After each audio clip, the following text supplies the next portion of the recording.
right, I'm recording right in the beginning this time. I have a slide for everyone. Feel free to say hello and so forth.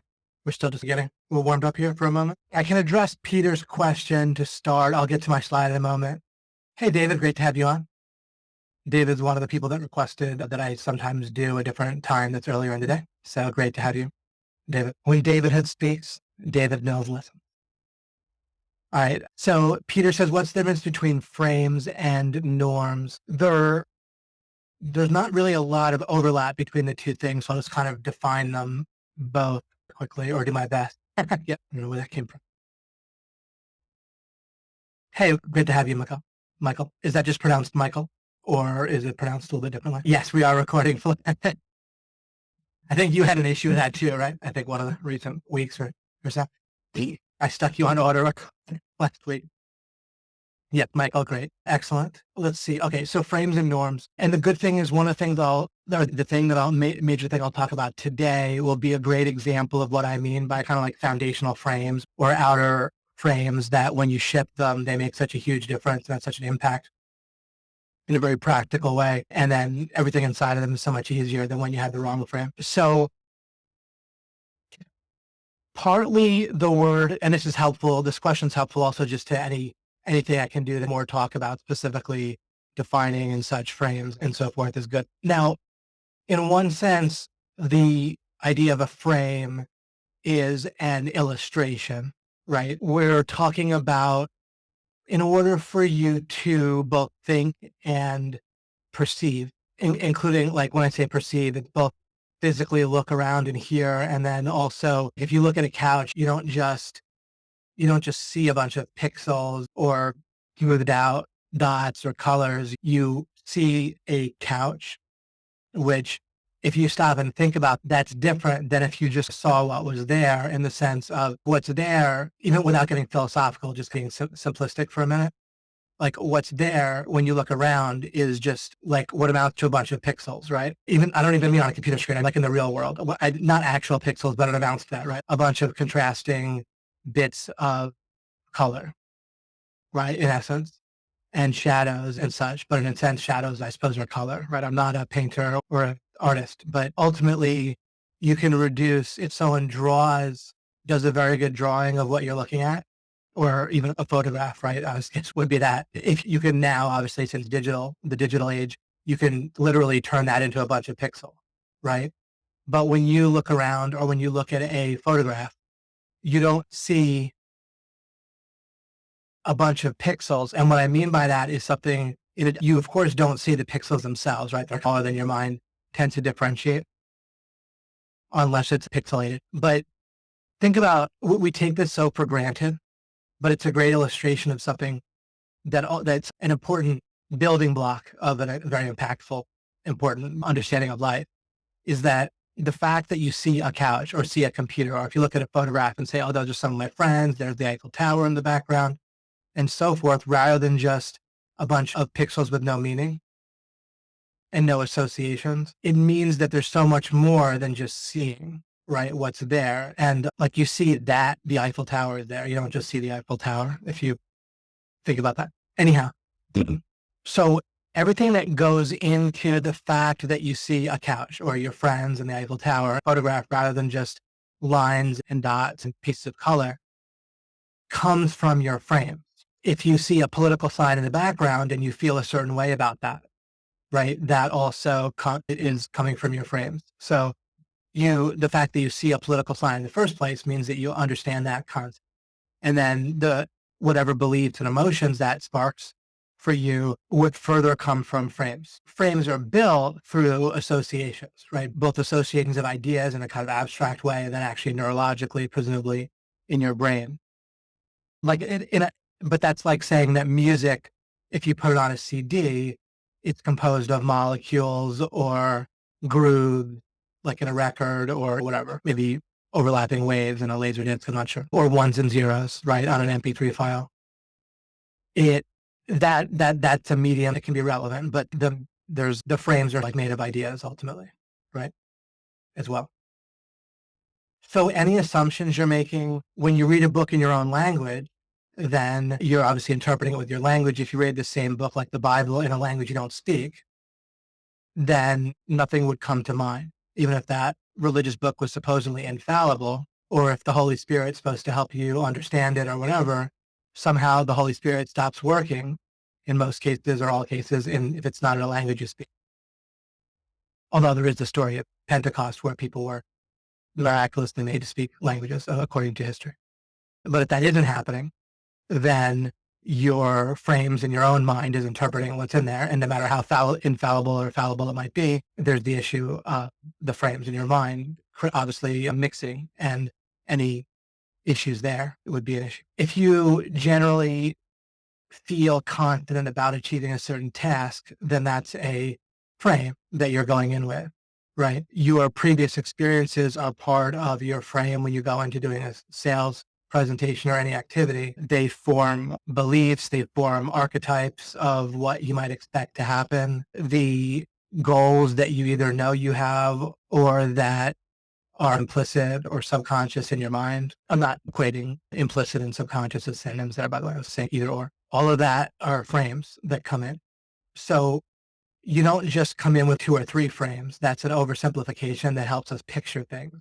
It refers to, again, anything that can be a belief or assumption or knowledge or association that you start to project on top of the pieces of sounds and color in order to interpret it.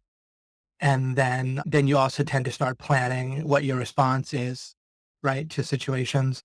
And that's going to be affected by your frames as well. I oversimplify the idea of frames often in a way that's useful because it helps us picture the idea of, all right, we come in with one major frame. There's a bazillion pieces of any particular frame. You can slice and dice or chunk up what constitutes a frame in all kinds of ways. So that starts to explain that, or at least color more in about frames. There's a never-ending amount of more kind of nuances and understandings and distinctions we can make regarding the concept of frames as a whole, and that specific frames that we have and assumptions and associations and knowledge and such. What are all the ways that grow my reality construct? Okay, I'll address that, but let me first try to talk about norms. Norms are a shortcut used by people's brains. And they form in practice, if we jump to a bit of an oversimplification again for some archetypical examples, they're extremely powerful. And by realizing how they work, we can interact much better with ourselves and our fellow human beings. We can influence them better, and we can also not beat our head against the wall better. A terrific example of norms that I often refer to is how difficult it is for people to accept that extortion is bad, right? Or that the government doesn't have a moral magic wand to just make something that's clearly bad and something good arbitrarily. Despite the fact that they actually believe both of those things, like in the right instances, people certainly don't believe that the government, like if you talk to a liberal and do they ask them if they think that Donald Trump can by himself make something moral, right? They'll be like, oh my God, of course not. And by their implicit, powerful emotional reactions and so forth, of course, this is true for lots of different people in different political angles as well. But just to give one example, right? They certainly don't believe that Donald Trump can make something moral that they consider immoral just by approving of it or signing an executive order or whatever, right? They didn't feel that dividing children from their parents at immigration borders was okay just because there was various laws and executive orders and legal precedents and so forth. And I'm not disagreeing with that, or I'm not stating an opinion on that one way or the other, but they certainly didn't. So they obviously don't think that the government has a moral magic wand to just make bad things good. And similarly, if someone were to actually just extort them in real life directly or obviously, they would be very upset, right? And take it for granted that it was a horrible thing, right? If someone pointed a gun at their kneecap and incredibly threatened to shoot, if they didn't give them $500,000 or owed them to go to the bank or sign a legal contract that they with a payment schedule to pay that much, obviously that would be life shattering typically for them. And they would think that was hard. But because it's so normal, like with taxation, that's the only So the reason I went into a little bit of detail there was, on the one hand, you have it's normal. On the other hand, you have absolute clarity and certainty in their own belief system that's clear, powerful, no question, right? If someone were to directly extort $500,000 from a liberal or any taxer, there's 100% chance they would be shattered, angry, easily in favor of jailing that person, if not killing them, etc. Right? No question. Furthermore, there's no question that they don't think that like Trump can make it morally okay to separate immigrant children from their parents at a border, right? So that both of those entail that very strongly believe that extortion is wrong, and they very strongly believe the government can't just make something that's wrong into it. On the other hand, you have one thing, which is that it's normal, and that massively outweighs the other hand, like what I just massively, so strongly that there's no chance they'll basically just change the subject, say random things, say, what about this? Or how are we going to do that? All because it's normal, right? If I say that something, and I say this on purpose to point out the power of norms, if we say school teachers are evil, right? And that are like public school, like government school teachers are participating in extortion and more, then that feels so weird, even to me, right? And we probably know people, right? We know people that are school teachers that conform to norms of here's a nice person, nice neighbor, caring person, blah, blah, right? It's also just normal to be a school teacher, right? So norms trump, no pun, connection intended, clear, absolute logic from beliefs that people themselves have, right? They're like all powerful. If you talk to your parents, right? If your parents start telling you, look, you really should do this, you shouldn't do that, even if you're in your 40s like me, right? If your parents are anything like mine, they might not be. The norms, they just get confused and frustrated, and they can't think about anything to do with logical coherence with their own beliefs or what they're saying, even if they care so much about what they're saying that they say, right? Like and they want you to conform to it. It's still, norms are so powerful when they're trying to like that if I question them, just point out how their own beliefs violate those norms, it doesn't matter. They're completely blinded. There's various norms that you have in your mind about how a region, like a non-horrible person acts, right? Or of course also how a good person acts and so forth, how a polite person acts. And those norms are going to very powerfully influence your behavior. Plenty of those norms might be constructive, by the way. I'm not criticizing norms in and of themselves. But if we don't realize how they work in our minds in order to not fall into that horrible trap. And norms are like an absolute block. The reason why it's worth me spending whatever time explaining right now is that if we don't get the massive practical impact that norms have on our thinking and other people's thinking, then we could be totally blocked no matter what else we think, or we would otherwise think, or what we figure out, or what you hear from me, or whatever. Same thing with how long it takes to master a particular topic, right? People come in with a norm in their mind about how long they're supposed to take to learn something or succeed at something. And that norm is more powerful in many cases than a bunch of what otherwise could be obvious thought. Like, wait a second, maybe I just need to learn that until I learn it. And maybe it's just going to make me anxious and relatively miserable if I come in with a norm about how long something is supposed to learn that I haven't even learned yet. Right? Pardon me. So they're always sneaking in. They're always extremely powerful. And so you want to look at them, and they strongly influence what we want to believe and what we see and what we feel and all that. Okay, so Peter says, what are all the ways that grow my reality construct? All right. First of all, regarding what I mean by reality construct, the way that I build the idea or the definition, so to speak, of a reality construct is similar to how you want to generally build definitions or start to realize things, different concepts that exist or objects or whatever, is you start by noticing a difference. Normally we think backwards by default, and we jump to wanting to know what something is in a positive, like a photo positive way, rather than starting to create like a folder, so to speak, for a concept when we notice a difference. And at first, the sum total of the meaning of a concept, in this case, like reality construct or like love or like money or whatever, is the difference between one state and another state, or one thing and another thing. If you did not, so in that vein, let me now re-go over what I mean by reality construct quickly.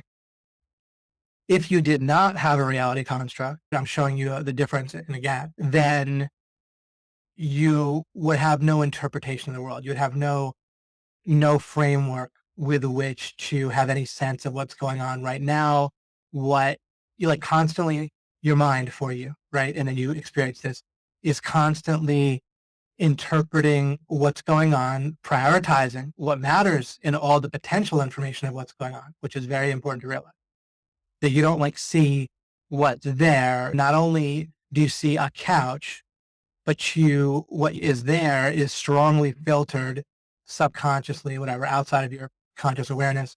It's strongly filtered for what is decided to be important, right? If you look around a room or outside, there's a ton of potential objects that you could theoretically see, right? You might just see a lawn rather than a bunch of individual blades or specific blades or certain insects, or someone with OCD might see how something's out of alignment, right? Or where there's dust around or something, whereas someone that does not have OCD wouldn't see that at all. I both don't have OCD and my eyesight is just and like I basically don't see dirt, but someone else might really jump out at it, right?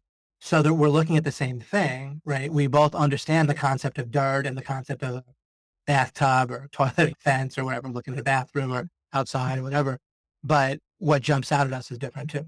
So our reality, if we didn't have a reality construct, then first of all, we would just see nothing but splashes of color. We'd hear nothing but like kind of random sounds or noise or whatever the heck. A reality construct both interprets what we see, imposes priority very powerfully and unconsciously, as I say, which is a massive thing that's going on, is priority all the time. It's one of the huge hidden frames, right? Is what feels important to you at any one time or overall or throughout the day and so forth. And if you just adjust to that, you can adjust your results, your happiness, your ease of things massively, or vice versa. You can make things much harder. So again, the reality construct is the difference between having no understanding of the world versus having a bunch of photons hit your eyes and interpreting a ton of stuff, coming up with responses automatically, partially thinking, partially automatically, right? But even when you think about or your brain or together, think about what to do next, that's within a fairly small amount of choices, right? You're not presented with infinite or massive number of responses typically. Often you're presented with one, and the only real choice is whether to stop and think about it a little bit extra or not, right? Actually. So that's your reality construct, right? So you could say, well, David, does that mean it's your your body of knowledge, your assumptions? Sure, but once we're talking like that, what I'm about to say is important here. And this comes up nonstop when we're trying to think about stuff. Once you're trying to say, well, do you mean this? Do you mean that? You're trying to switch that photo positive, where I define the reality construct in terms of the difference between having no understanding of a bunch of photons and sound waves hitting your ears, photons hitting your eyes, and so forth, versus whatever understanding you do have. Also, the difference between having no idea of what response you want to give or no idea of what you expect next. If you see a car driving down the road, you automatically expect it to basically keep going in that direction unless there's a light or a turn. And then because of those signs or turns, you expect it to do something about that turn, right? All of that stuff happens automatically. Without a reality construct, none of that would happen. If your reality construct only consisted of interpreting what without extrapolating what's going to happen next, then that isn't the way it is, right? That would be a different type of reality construct experience if all you did was like see a couch, but you had no sense what would happen next, whether the couch would stick around the next moment, what would happen if you tried to sit in it, right? If you had no extrapolation or sense of what was going to happen in the future, that would be a different experience of reality than what you have. Similarly, you have a sense of responses, right? So you put those things together, interpreting what in here you experience, extrapolating what might happen in the future, both immediately and then down the road, and then developing responses to that. All of that together can be also looked at as one overall thing that you're using, which is your reality construct as I define it. Once you start saying, oh, is it made of your knowledge?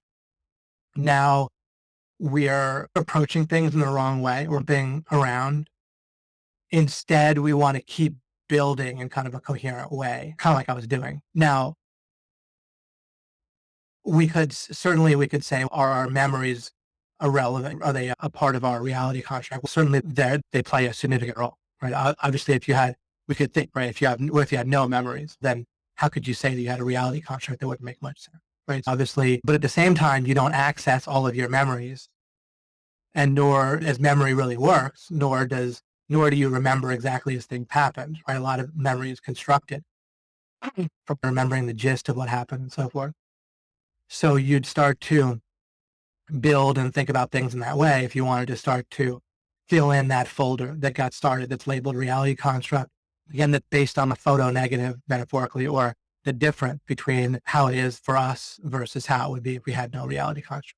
And you want to have a red flag, you're going to keep falling into the trap very likely of trying to jump over to the photo positive thing of just saying, well, is it consist of this, or how does it relate to assumptions?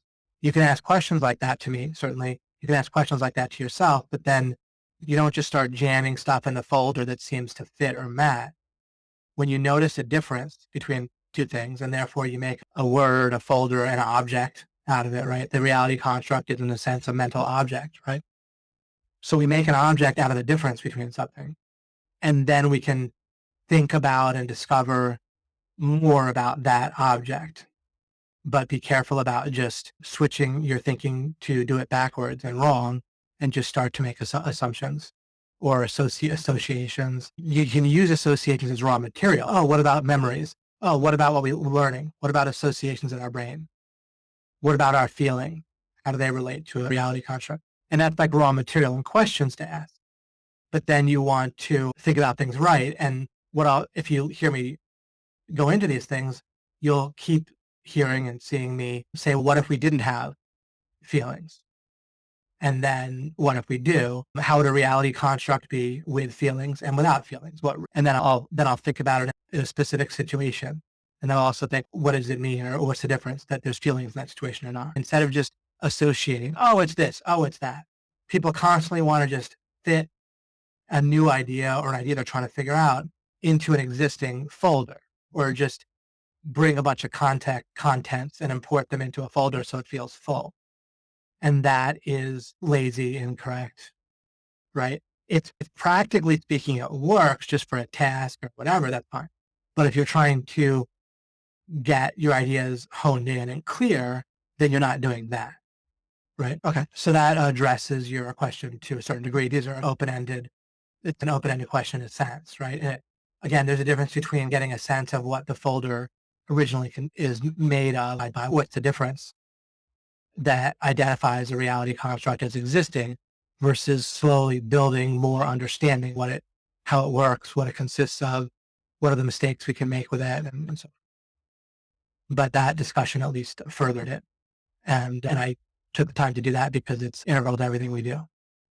It may be one step removed from like practical advice on how to make sales, one or two or three, but it there. And the more you have a sense of what I just talked about, the more you're set up to think properly when you are trying to figure stuff out that's more direct and practical.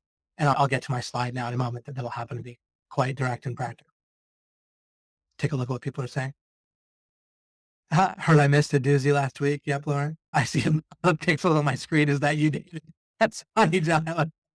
Hello, Hanane. Great to have you here. I'll get to that later. Mahai says, related to what I was just talking about. Mahai says, when someone asks you if you want to go to Burger King or McDonald's, your mind sees one option is better, right? Or feels, we might say. So since we're always choosing what we consider better, doesn't it make sense to say that the mind predetermined the real us to choose? I'll address that, and then I'll just read your last sentence. If we generalize, can't we say that our mind is responsible for every decision behind the scenes? Okay.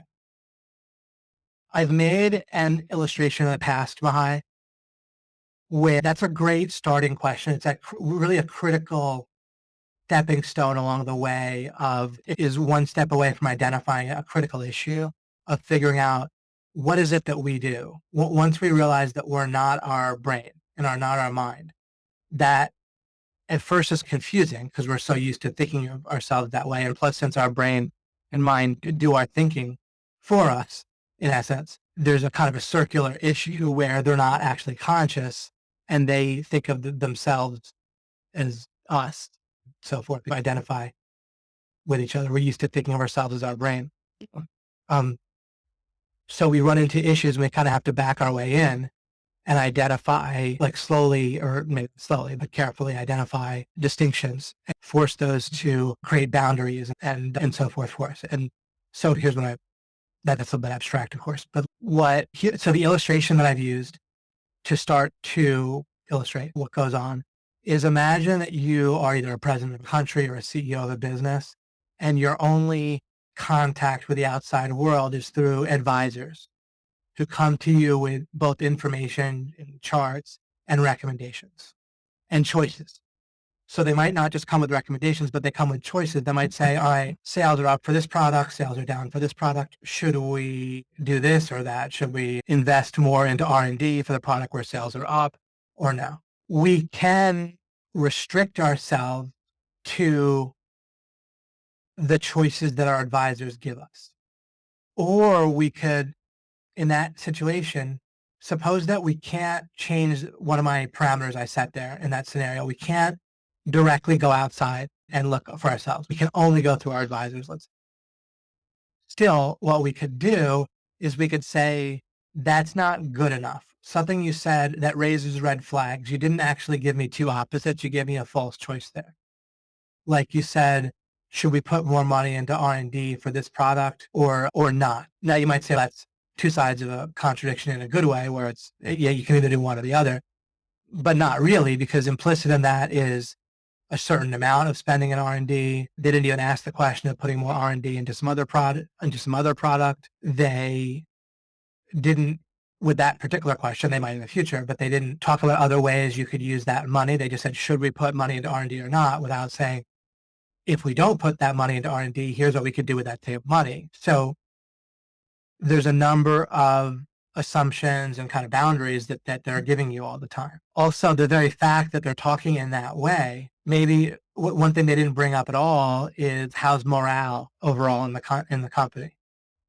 Or how are our customers doing with our product? How are they working? If they don't bring those topics up at all, then that can very powerfully, it can make you feel like you're making all kinds of decisions as the president or CEO. But what they choose to treat as important creates a very powerful frame and boundary on what you're thinking about. And you might think you're exercising free will. You might feel brilliant for solving various problems and saying, wait a second, guys, hold on.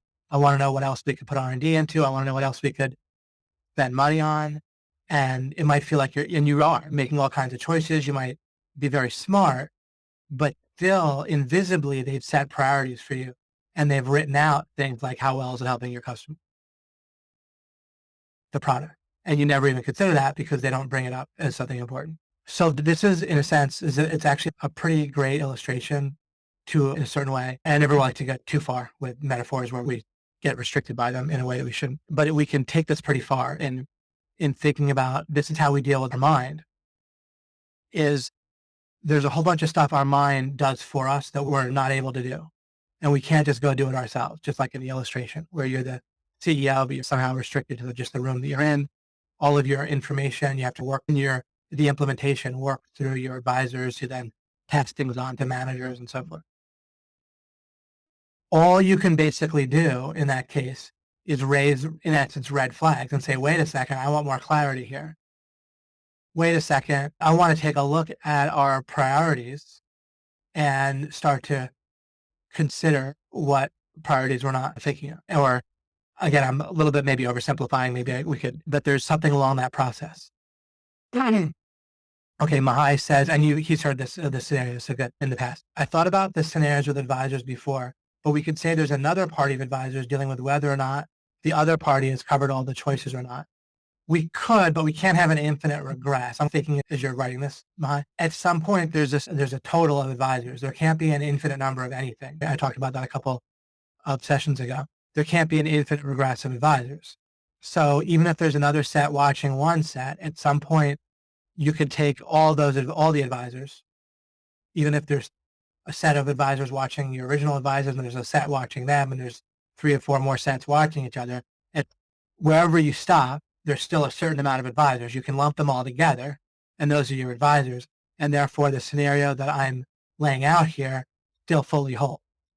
One way or the other, there's a limited amount and limited areas that you can do or whatever, limited stuff you can use, to use a simple word, stuff as a conscious being.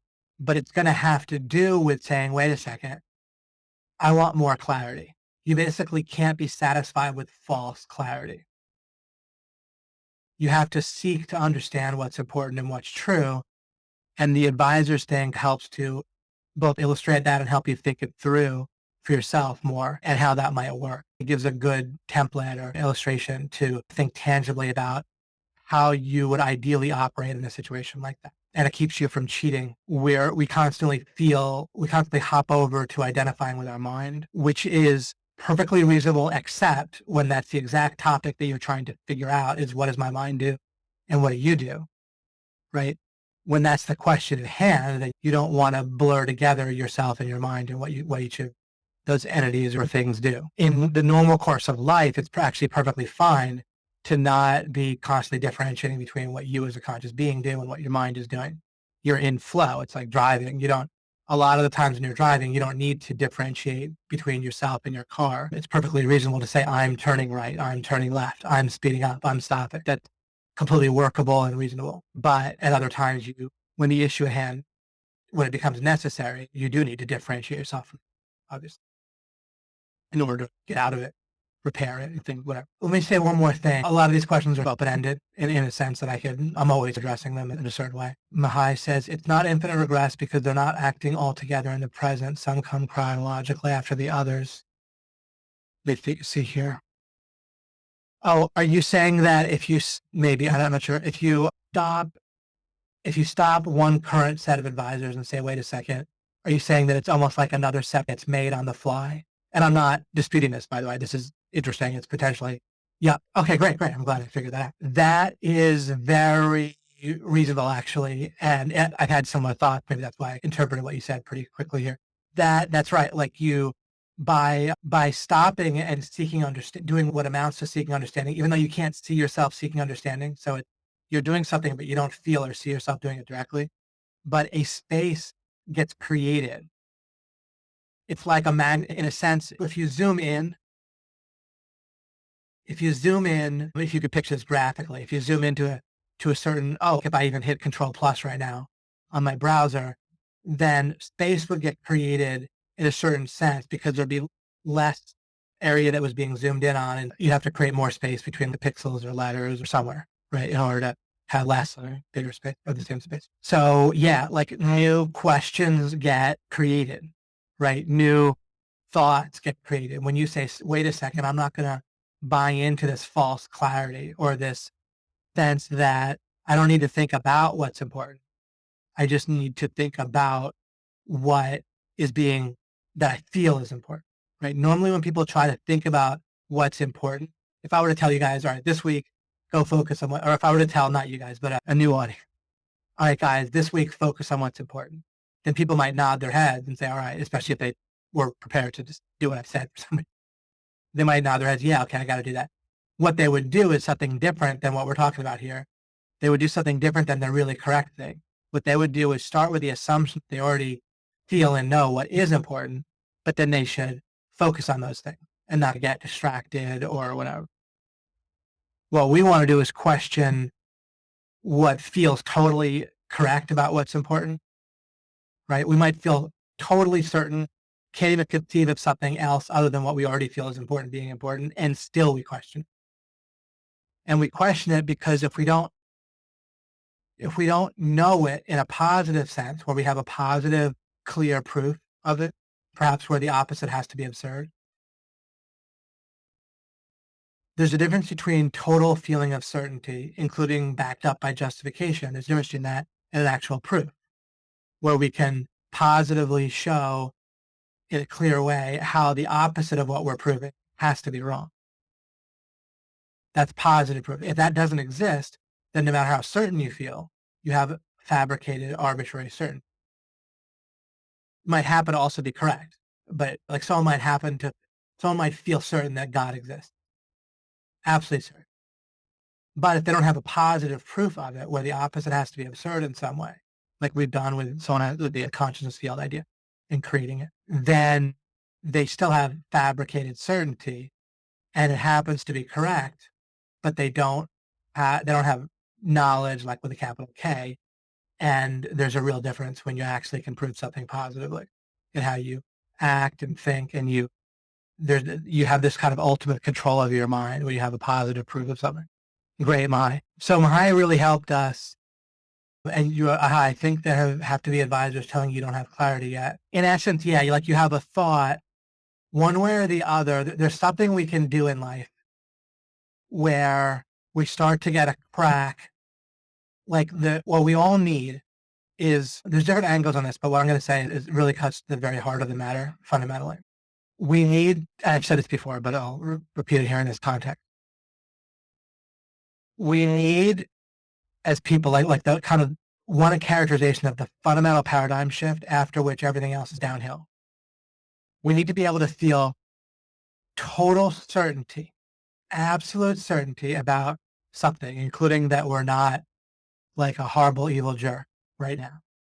We need to be able to feel that certainty and still acknowledge, and if it's an important topic, be interested just to a certain degree in having real understanding of it rather than just an absolute feeling of certainty. Right? Once you have that, once you can feel total certainty and still be able to seek understanding regarding that topic based on the idea that it's important, like whatever the topic is, it has impact on your life or other people's lives, then in a sense, everything else is inside the box in a certain way. Right? You have that fundamental advisor created in putting it in Mahai's terminology here, and terminology, of course, that I've used. There's an advisor is there that can consistently tell you that, right? You have a belief, you have a paradigm, a frame, right? All these are different angles to help us positively see this concept, right? Again, like when I say frame, when I say advisor, assumption. Those aren't exactly, I'm not saying those are synonyms, but they're indications of a certain thing. But now that's there positively, right? There's an advisor, there's like so to speak, a real guy there advising you, and real within the metaphor. But now they're there, right? And now you no longer need to deal with a situation where there's no voice for that powerful fundamental frame. Now there is a voice there. You no longer have to find it. You no longer have to grope your way in the dark trying to find a crack through which you can escape. You found the crack, and the crack is there, and that crack is now an advisor, a belief, a heuristic, a frame that now life is way easier because you don't have to search for it. You got it. Once you have, that's the real fundamental block, and now you're not blocked for everything else. And another thing is, an example of this is when understanding and fixing deep frames that aren't immediately connected to something mundane or seeming like immediately practical, when adjusting like deep frames, such as understanding abundance or the God exists or whatever, when that feels important rather than unimportant. In other words, when you come on these webinars rather than not, when that feels important, that's another massive breakthrough, another major advisor that gets created that's there now in your favor, helping, right? Where you no longer have to swim upstream, you got it, right? You no longer have to look for a crack in the dark, you have the light, so to speak. Megan Lee says, example possibly about choice. It seems like a good idea today to buy a Roomba vacuum because I'm busy building a business. But if I stop and step back to a more outer frame and check first, I see that I have a health goal to move more. So sweeping the floor supports the health goal of more physical activity. So by stepping back and asking the question, I can at least look at and compare importance, alternative use of resources to obtain goals. Excellent, Megan. Yeah, absolutely. And what's interesting is that once you force, or whatever you call it, once you create the stepping back and a new space gets created, an advisor fills the vacuum of belief and a distinction, right? Fills the vacuum. Now it's there for you, and you don't have to, right? The scary and difficult thing is breaking through frames. right? Like what you're standing on, examining where you're standing, breaking through where you're standing, jumping off of where you're standing to somewhere that like unknown. That's what's scary. But once you reframe all of that, right? Once you have a belief or an advisor or a heuristic where you genuinely feel the benefit to doing that and feel excited about doing that, then that changes everything. And then in a more mundane way, let me see here. Right. Once you, a couple things. Once you realize that stepping back in this way is useful, now you have that. It's more of a habit. It's easier, right? The advisor is there positively rather than having to be, instead of just having to say no to your current advisors, you have a guy there in your favor or a woman in your favor.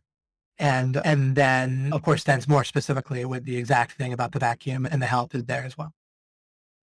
And the more of those we accumulate, the easier life gets, the better. And it creates this whole virtuous cycle. We accumulate more good frames, more good ideas, more breakthroughs. We feel now more like breakthroughs, and examining our platforms is relevant. We feel excited by it. Then we have more breakthroughs. We have more correct ideas, right, et cetera. It's all a virtuous cycle. I wouldn't, Mahai says, Megan Lee, yes, but I wouldn't say that the real you decided to step back. I would say your mind told you to step back. See here, okay, but here's the thing. Whether it's your mind or the advisors, these are all good ways of picturing it. They both work, really, including for what you're talking about. Fundamentally, you as a being are doing something that creates a space, creates a question or a need or a stopping point that demands clarity. However you represent, those are all angles on the same type of thing. Your mind fills in that space. God ultimately fills in that space via your mind, in a sense.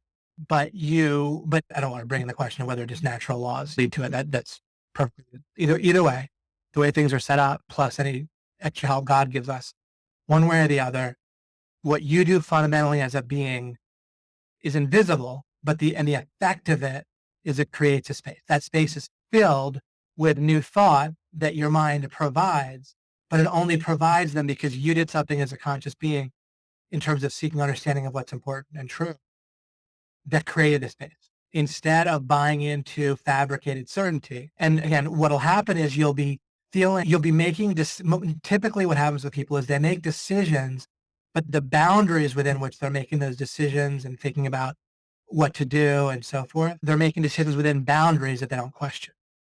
So they're exercising free will, but it's boundaried, so they basically don't have free will. They do, but they don't function as if they do, except for within a small sphere. So that their free will is overall, it's not free. They're free within a small space.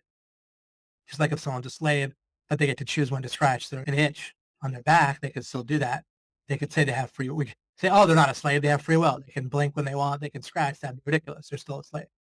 So fundamentally, the answer to all these questions like this of what does our mind do, what do we do, is what I just said, is what we do ends up in creating a space, creating questions, creating a stoppage, creating space, a crack in where, despite the feeling of certainty that's coming from our mind, associating certainty and saying the question's closed because it should be closed is another way, right? It's like our mind again is telling us, I calculate, I'm now your mind speaking for itself. I calculate that this question is closed because we're absolutely certain. And I'm not just putting in those words, I'm giving you a feeling to that effect that's all powerful, but it's not all powerful. It's going to feel all powerful, but it's not. If you have like a monster that looks like there's no way you could defeat it, and you fully feel like it could just kick your butt, but in actuality, you're stronger. But it feels totally, if you exercise free will, but it's not specifically at a time or a topic or an instance where you feel absolute certainty, then your free will is boundaried, if you think about it, right? Because everyone has a feeling of uncertainty from their mind, right? And that's where they feel like they're participating in decision making, right? We all do that. That's how people live their lives, right? It's normal. We all do it, including after you are enlightened, so to speak. I'm using that kind of a little bit tongue in cheek, but that's still like referring to this paradigm shift I'm talking about. Everyone makes decisions within where they feel uncertain. Like everyone has everyone's mind comes to them basically and says, we're not sure here, help us. And then they operate and they think and they feel smart and they operate and have free will. So the only way that you're really truly exercising your free will in a fundamentally different way that's going to lead to fundamentally different results and crack you out of a no-win situation that typically people are in terms of happiness and overall winning, is to be able to create a space, create a question, create a crack when, despite absolute certainty or an absolute feeling of horror at addressing a question, such as maybe I am absolutely evil. Maybe what I'm in the middle of doing right now is beyond incredibly evil, way worse than what I would strongly condemn somebody. That's perhaps the hardest certainty to deal with, opening a crack in. That's why I give it as an example, because if you can deal with that, you can probably deal with anything. If you can ask the question, maybe I'm currently, and I'm not suggesting you guys are, I'm just pointing out that if you can deal with this, they're all set. And I'm genuinely comfortable with the question. Maybe right now I'm effectively morally worse than like a serial killer or serial rapist or child molester. I'm genuinely comfortable with asking that question now. And I don't assume I can right now ask that question without assuming I know the answer. Genuine. And that the fundamental thing. Then in our advisor terminology, it's like an advisor, like a person, metaphorically gets created, not a conscious person, right? But like Siri, okay, like a bot, but a very helpful one, get created and is there for you now and is massively helping you exercise real free will at that point. And an interesting reason why that would be is if you get the outer boundary correct, which that basically hits upon the outer boundary of your free will. If you get that correct, now you can do what's normal and natural, which is just think within the box. Right? If you actually get I know I've said this in different ways before, but if it's fascinating, if you actually get the outer box right, now you can flow. Now everything is actually downhill. You can exercise free will in the same simple, restricted way that everyone else does.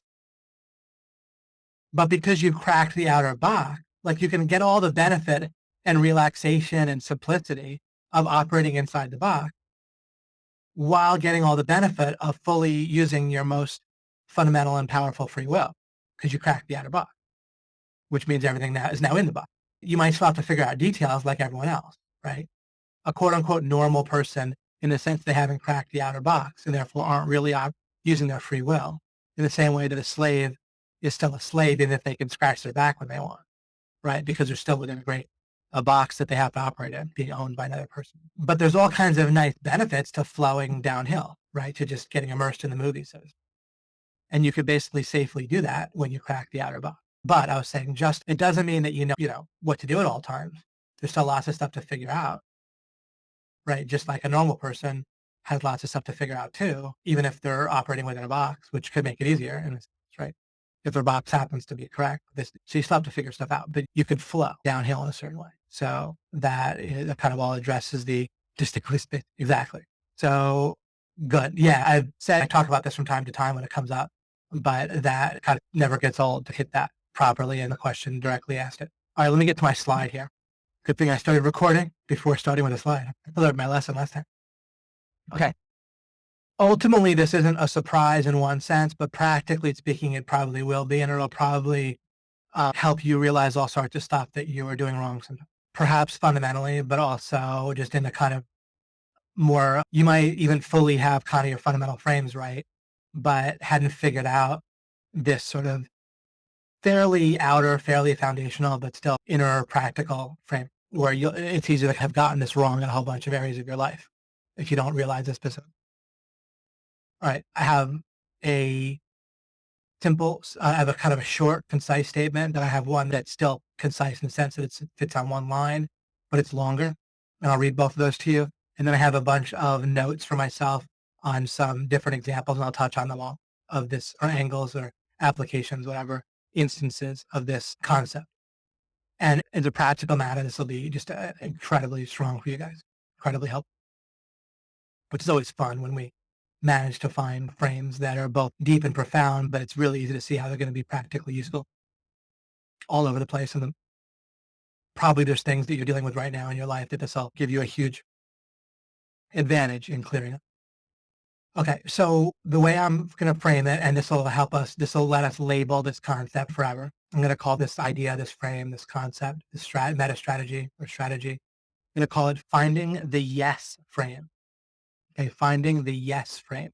What we'll be able to see is that people that seem like a natural or have easy success in various areas like sales or getting women to sleep with them. I'm not glorifying that at all. It's just a kind of easy to picture example of this concept that I'll use in addition to many other things, or solving problems or figuring out Amazon brands or e-commerce things to sell on Amazon and making it work, making ads work, which is similar to sales, a little bit different application, making long-term relationships work, getting people to do what they want them to do, even feeling happy or whatever. Okay. So constantly throughout your life or looking around and seeing people that seem like they have naturally easy time, or people that have an easy time talking to new people, breaking the ice with people, all of that in areas where you were wondering how you were doing it, if you're good at it and trying to explain it to other people, or where you're wanting to do it yourself and you're wondering why it's so much easier for other people than yourself, then this is going to be the universal panacea for all of that. And it'll be awesome. I myself have done this well in a whole bunch of areas, but didn't realize the overall unifying meta strategy until recently. I started talking about it last webinar, didn't get recorded, and we can use that to our benefit in treating it with a whole webinar now and having an extra week to think about it. And this is so great and useful and fun because it's useful and yet deep. Then we could certainly develop it in future webinars as well. As a matter of fact, it might be particularly fun next webinar to have people come on live and maybe talk about it, either their experiences with it, their thoughts about it, whatever. So let's hope to do that if that kind of works out next week or the next time we do a webinar. Okay, so I called it finding the yes frame, and then I made a longer statement to get into 2 more ideas into this idea. I wrote finding and feeling. That kind of means integrating, where you feel this yes frame. And then I said, before you start. So what we're going to want to do is find and then feel a certain frame that I'll be explaining and calling the yes frame.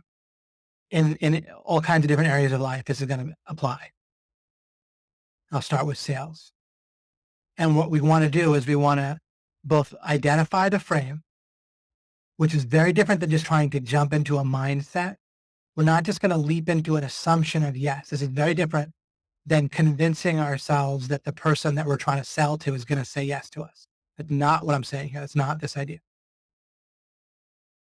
So this isn't really a mindset so much. It leads to a mindset, and it leads to actions and responses and things you say, but that flows from this frame. But the frame itself is not really a mindset. The strategy is not really a mindset. It's more fundamental, which actually means it's easier, right? The less foundational a particular recipe is, the more you're a prisoner of, you have to have your outer frames already the same as whoever's giving you the recipe in order for the recipe to work. The great thing about this is it's going to be very fundamental so that you don't need to have much in terms of outer frames lucky in order for it to work. Right? Like with a lot of sales techniques, they work for the person teaching them, but they don't end up working that well for most people who try to apply them, because the recipes that, without realizing it, assume a bunch of frames. This right here that I'm telling you about is going to clear up a major one that a lot of seemingly natural and successful salespeople have in their favor, but they don't realize it in this way. Because they see what's more on the surface that they're doing, but they don't realize they're doing this quite the same way. All right. So before you have a certain mindset that's going to be helpful, you're going to have to look for a frame. And this is going to take a bit of mental alchemy where you're adding and subtracting and so forth, looking for concepts, looking for a certain logic prior to the activity, prior to doing it. Finding the right logic, the right scenario, the right raw materials and ideas. And I'll illustrate this specifically in a moment. Something's going to click into place, and you're going to realize not that the person will say yes, but that they very well may want to say yes, and they just are going to need you to fit you into certain categories, at which point they will say very commonly. So people sometimes or reasonably often stumble into doing this correctly without realizing, but also very commonly we stumble into not doing it. And what we can do is get in a kind of circular slump in a particular area of life or several areas of life, including sales and business related things for sure, where we get a negative spiral with this, where we accidentally start outside of it or we meander outside of it. And then we run into problems and then we get farther and farther from it. All right. Now, Jordan Belfort, who spoke at OMG Live in Orlando, and of course, he's the guy behind the Wolf of Wall Street, like the real guy behind the story. And he's a very good natural salesperson. And I'm going to be looking at what he said in a positive light here. By the way, I'm not about to, in this case, criticize him. Like anyone that teaches sales, I might say, I disagree with this particular thing, or they're not seeing this deeper idea, whatever. But in this case, I happen to be helping you to see now why, like how he was taking advantage of this and how his method takes advantage of this and worked with this idea. And it'll help us by pointing that out. It'll help us see what this basic idea I'm talking about. So his basic method, my best characterization of it, which may or may not be terrific, but it's certainly reasonably accurate, is that he says sale, in essence, has a structure, and it has to do with getting to 100%, getting the prospect to 100% certainty. So you're moving them along a certainty line. And what they need to be, according to, again, I'm giving you his kind of formula or characterization of sales, is they need to have 100% certainty. He might use the word confidence, I'm not sure, but I think certainty. Either way, this is the meaning there is the same. So your prospect needs to get to a feeling of 100% certainty regarding you, your product, and your company, according to him. Okay, you, your product, and your company. And what he'll do is he expects people, he first gives his pitch in essence. And then he expects people to still not be a yes, not say yes. And then he loops around with more kind of like arguments in the favor, dealing with objections and so forth. At which point, him and people trained by him and so forth will have a good amount of success with the sale. Is our audio okay? I just got a little signal that for a second the audio, like the connection might be weak and the audio might not be. It's good. Wow, a lot of talking here. Can you guys hear me okay?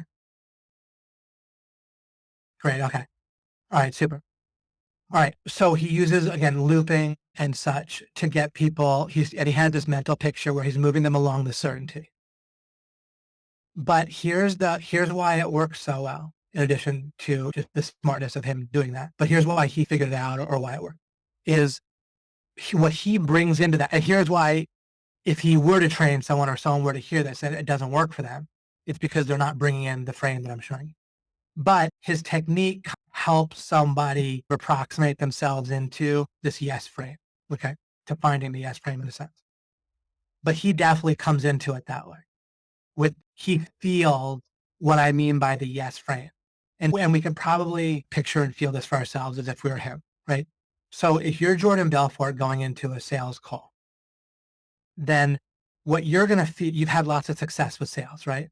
And you feel correct with good reason. You feel like you're a natural salesperson. You like sales. All right. You also have this mental model and this technique of where, all right, I'm going to talk to this person and every sale is the same. What's going to happen is I'm going to give them reasons basically to feel certain about the product, the company, and I'm going to loop around and I'm going to get a feel for where they don't feel certain regarding one of those three things. I know where to look, right? One of those three things. I'm going to ask them some questions, or their responses are going to help me to see where they're not certain. And I'm going to try to shore up that certainty in those areas. If they're interested in the product and the company, like they feel like if they really definitely trusted me, they would buy, then I understand that they're certain of the product and company, not me. And I try to help them get more certain about myself. Yeah, that's right. All right. So now I'm going into the sale. What's invisible here is that us now as Jordan Belfort, we feel like prospects basically want to say yes. if we can click like a combination lock, we can activate or check off or click certain categories for the person. In this case, the categories are defined as certainty with our product, right? Certainty about the product, like they say that it'll solve their problem, right? That's a category way of speaking, right? So again, he feels like prospects are a yes, as long as, and then you complete that sentence with what it amounts to, as long as I can click off certain categories, check off certain categories. You see, that's what fundamentally a yes frame means.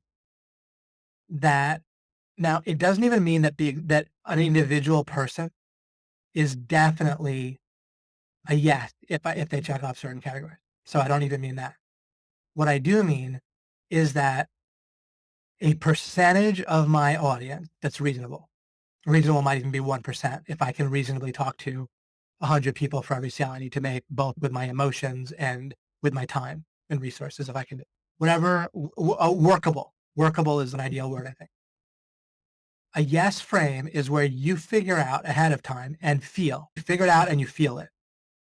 But you feel it. Why do you feel it? For a reason, right? That's correct. You're trying to feel something that also is true, but you're trying to figure out what that truth is.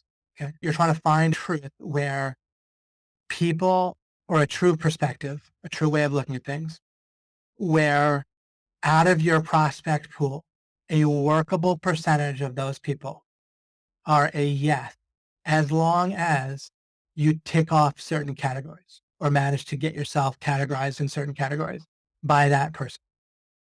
And of course, as long as those categories are workable as well, right? So there's workable categories, right? Maybe I have to be reasonably likable and trustworthy. My product has to have some justification for why it works.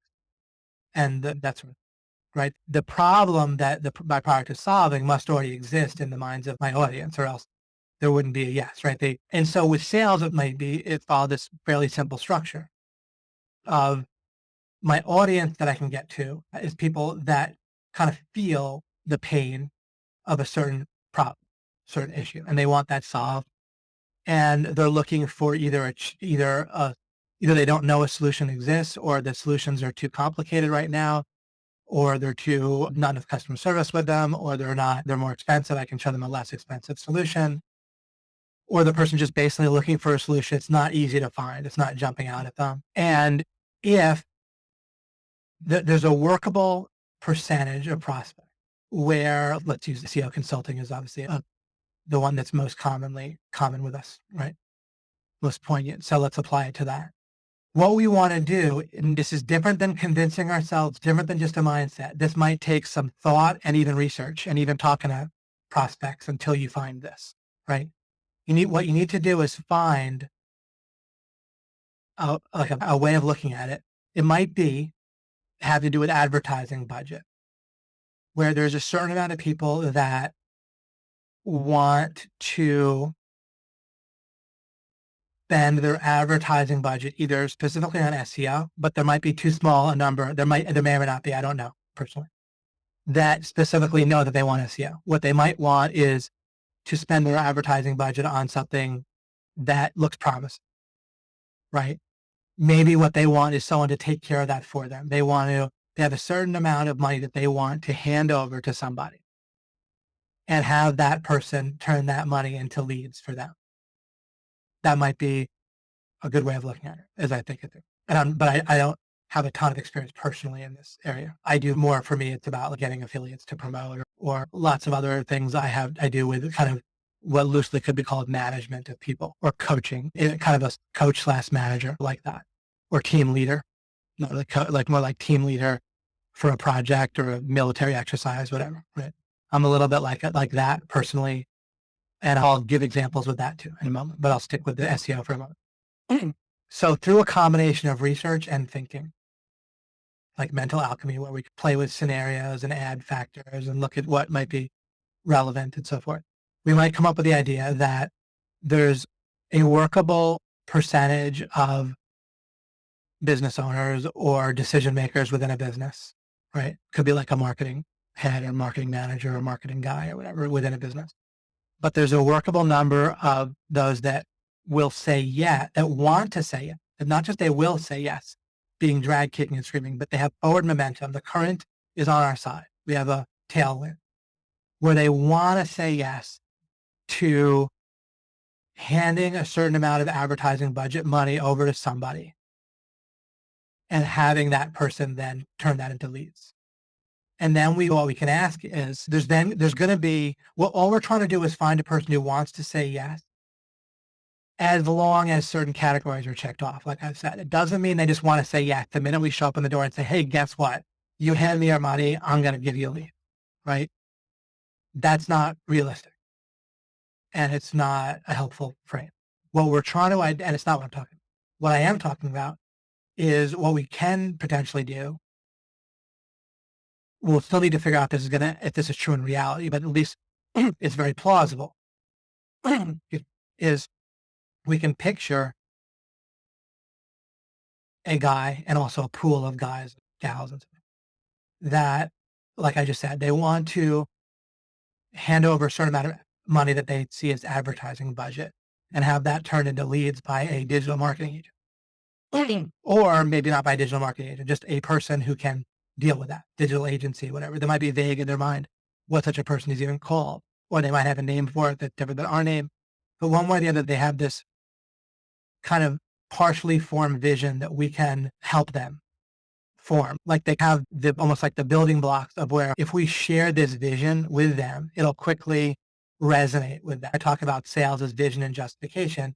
I'm integrating that with what I'm saying now. So we can imagine that there's a number of either business owners or sales manager people or people in charge of advertising budget, where if we give them the vision of, yeah, what you do is you hand me a certain amount of money each month and I turn that into leads for you in a way that you can understand, but you don't have to understand the nitty gritty, but you basically get that I'm running a combination of Facebook ads and working on getting you up in Google.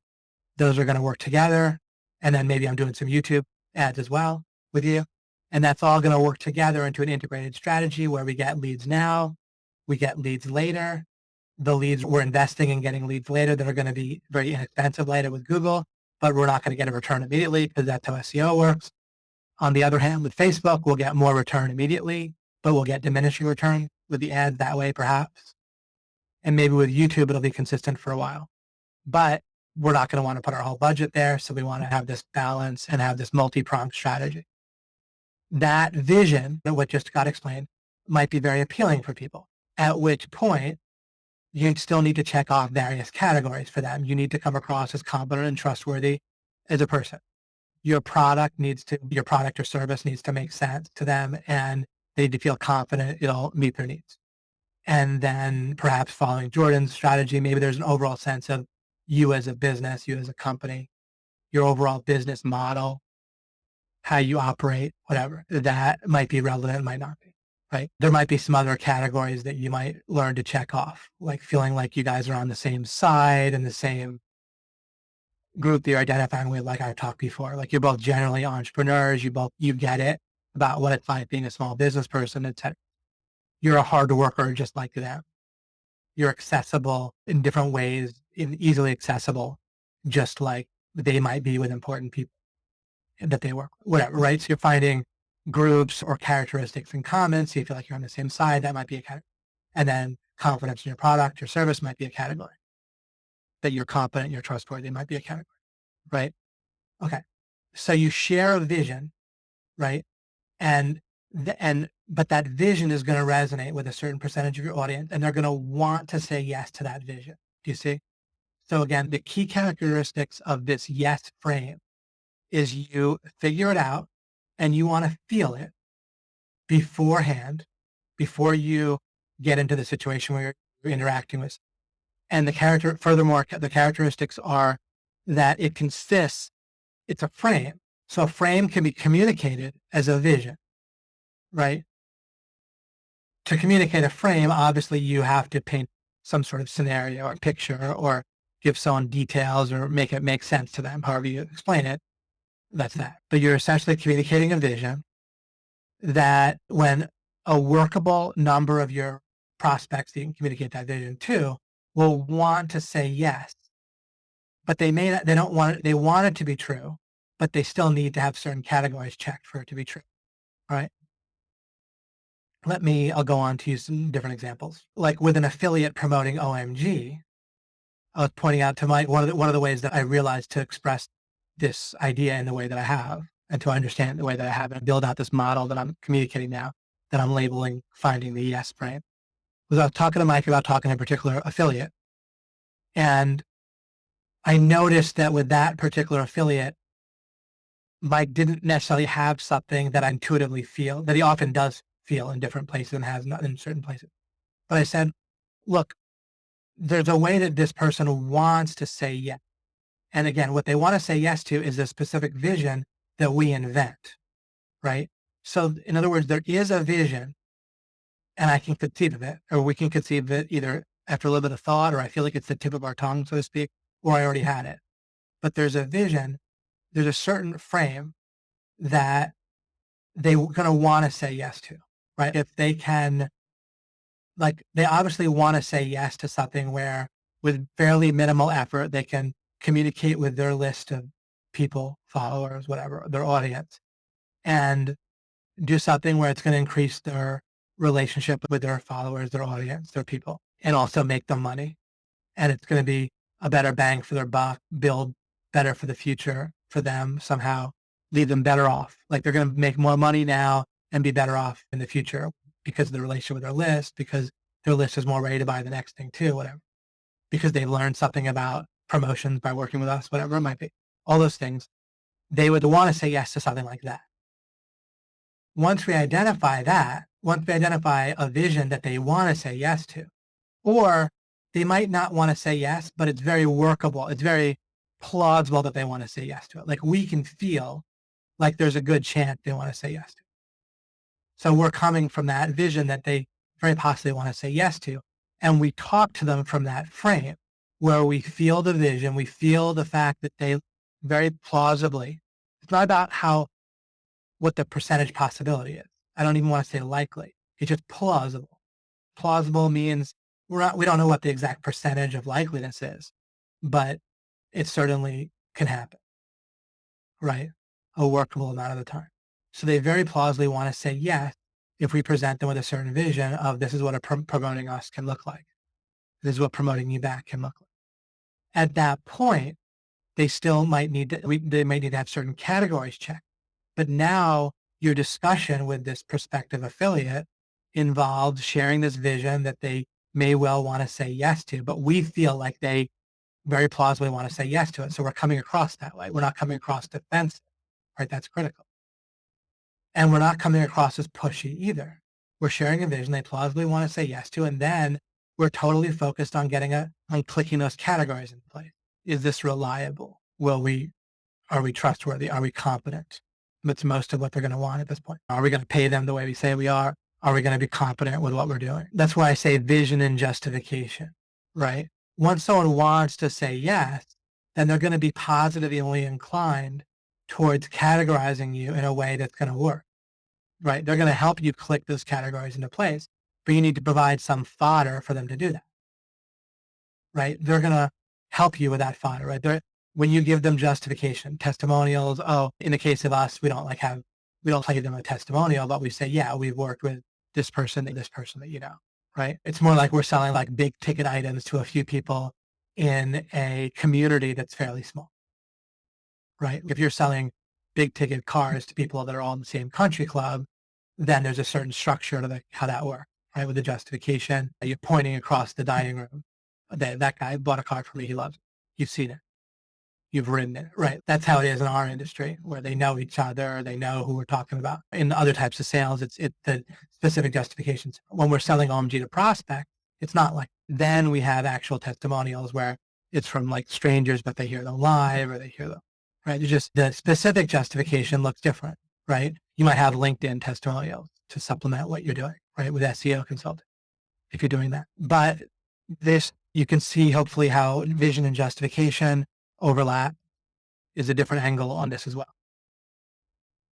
But it assumes or works with, but it assumes and reinforces this idea of finding this yes frame meta strategy. The vision and justification works with it. much like Jordan Belfort's kind of helps you spot or helps you feel or meander, at least stumble into finding the yes frame, but it might not. It helps you stumble into it. But now that I'm explaining this directly, you can do it consistently and clearly. All right, let me give some examples outside of sales. The frat boy thing, here's what I mean. And this is just also something I can feel, because I remember like feeling like, how do they do this? Not even that I exactly wanted to duplicate it or not. It's not quite like that. It wasn't like I wanted to put as many notches on my bedpost as I could. And I'm not making any moral judgments about frat boys in favor or against of what I'm talking about. It's just a useful example. And it's easy to picture. And that's the only point I'm making. I'm making 0 points about frat boys or sleep with girls, or whether girls should sleep with boys easily, or whether they should be difficult. That's completely and utterly irrelevant. There's no subtext whatsoever. Okay. Enough disclaimers. So what I mean is, like, when I went to college, my general background was like in high school, there was this sort of invisible hierarchy or people that like got together and did certain types of parties with, I don't really know. I didn't really go to them. I didn't really consider going to them. It wasn't like people bullied me or anything, but I just wasn't part of that group. And I had no idea how to be part of a group like that. And that just was from a very young age, and it never ended. I wasn't like overtly a nerd or whatever, but I just never understood how to be, I guess, what's called popular or whatever. It never made any sense to me when I was growing up. And I'm out of high school now, so I've never figured it out. But much like if you never figure out how to sell a particular item, then they're still specific to selling a particular item. Knowing what I know now, I could probably figure it out if I was in that situation, but I'm not in that situation. So just I don't know how to sell vacuum cleaners specifically. I wouldn't know how to advise someone how to be popular in high school specifically. I might have meta frames that would help, but I don't know that some of the details. Anyhow, so I did go to church, right? I was raised like evangelical Christian. I still basically am. Like, I'm not saying I was raised and I rejected it. But anyhow, so in that world, in my church and stuff, then girls were plenty interested in dating me, and it was easy and fine. But in the type of church I went to, it was encouraged to not have sex before marriage. All of this is to illustrate this yes concept. The details are utterly irrelevant except for any illustration. I have to give the details to illustrate. Anyhow, I was raised and given a bunch of reasons for that, and I basically bought into it pretty well. And again, I'm not making any judgment, positive or negative. That it's not helpful or relevant for distraction if I were to do that. So like the people I was dealing with, even if some girls in my sphere with church and stuff didn't buy into that, I didn't really know because I assumed it, and they would have to act as if they did anyway. And so to me, like, having a girl like actually have sex with you in like high school, early college and so forth, or college, I didn't feel like it was a yet. Like I didn't feel any frame or vision. I didn't feel like there was anything I can communicate, like any mental picture kind of scenario, kind of like I outlined with the SEO thing with the marketing. There was no such thing for me as a yes frame. There wasn't such a thing as something I would communicate to a girl in one kind of sitting, or even in multiple over the course of a year or whatever, but especially over the course of a night or a few nights, where they would be like, yes, I want to have sex. There wasn't such a thing. That might be shocking to other people to where that's a normal thing. But just for me and what I was experienced, there wasn't that. So I'm illustrating all this in order to give you a concept of the opposite of having this yes frame in mind. There was like no vision. There was no conversation I could have with a girl in my mind. And I wasn't like furiously trying to figure it out either. Right? It was what I wanted was to find someone to marry. That was just between my personality, my upbringing, and also whatever the reasons. Again, I'm no value judgment, positive or negative. I'm not recommending or not recommending. But I'm only illustrating this so we can feel this. So we can feel a poignant example of yes frames and not having it. So I had a sense. I was always removed from this pretty far, not because I tried to or not, but it was just not really part of my world. And I wasn't really interested in joining a fraternity for other reasons, but not really the kind of hazing and having to go along with other guys and share their memes, or else they won't like you. Like having to conform in order to be liked is just, again, I'm genuinely not judging it. I really don't turn my nose up at it. Genuinely, believe it or not. It might seem like I would obviously do that, but it's definitely against my personality. Much like I don't turn my nose up at all to working for someone else. I think it's almost too good to be true to just show up at work and get a paycheck without having too much risk, losing their job in many cases like that. And someone takes care of the overall stuff for you, and taxes are simple. It almost seems like a miracle to just have a job. sometimes. But anyway, for me, I couldn't do it because the conforming and the to someone else and conforming to a boss, it just isn't my thing. So for other reasons, I wasn't at all interested in joining a fraternity. The social structure was different than high school. High school, everyone knows each other and everyone knows everyone's kind of status in some way.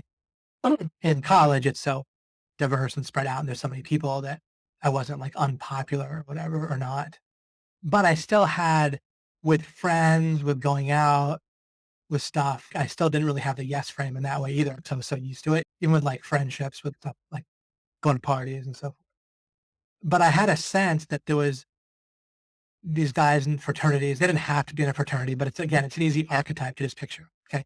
That, and they would fairly often just get girls to sleep with them, like bam, like within a day or two or a night or a few days or whatever, but often just in one day. And that was, it is so alien to me, almost like you're watching a salesman making a sale of a product that you can't imagine how they do it. You can't imagine how it happens.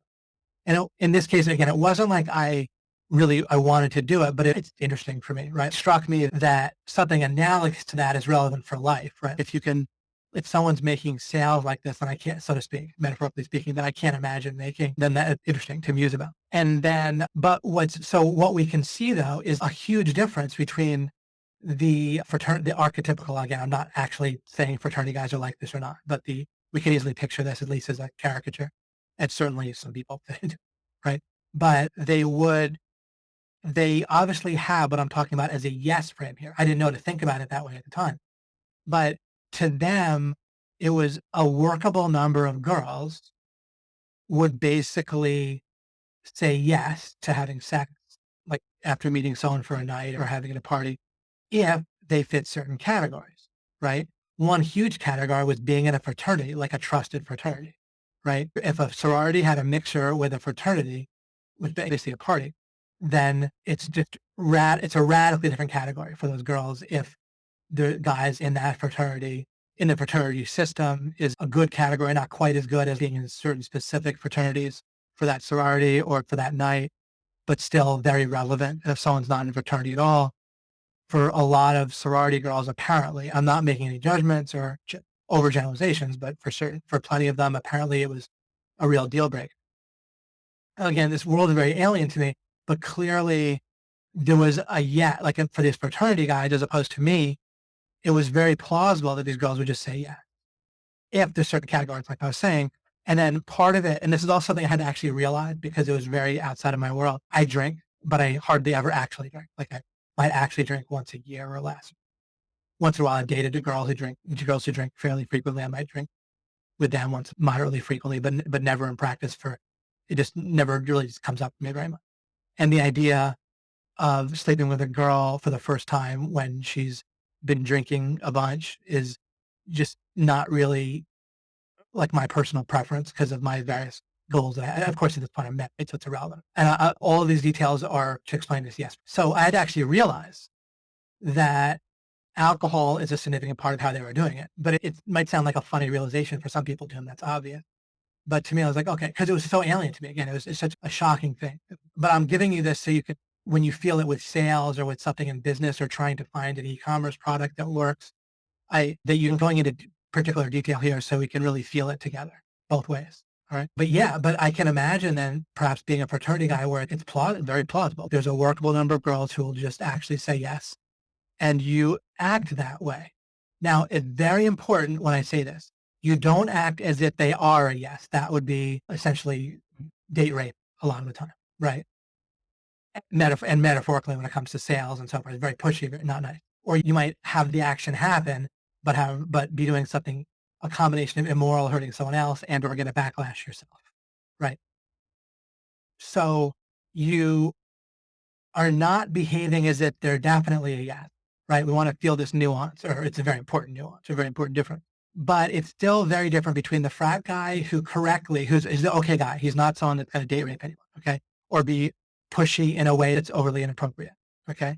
So let's just imagine a theoretical frat boy who's not inappropriate or not particularly inappropriate. A few people might consider him a bit inappropriate that are watching, but not anything that's clearly over a line. Just like some salespeople, we might watch them and think, oh, they're being more pushy than I want to be, especially if we're kind of trying to. defensive and judgmental, or if we're mostly identify like strongly with a prospect. But it's not like over a clear line. Anyhow, we imagine we're a fraternity guy. We're not over the line, but we understand we're at a party. There's several girls.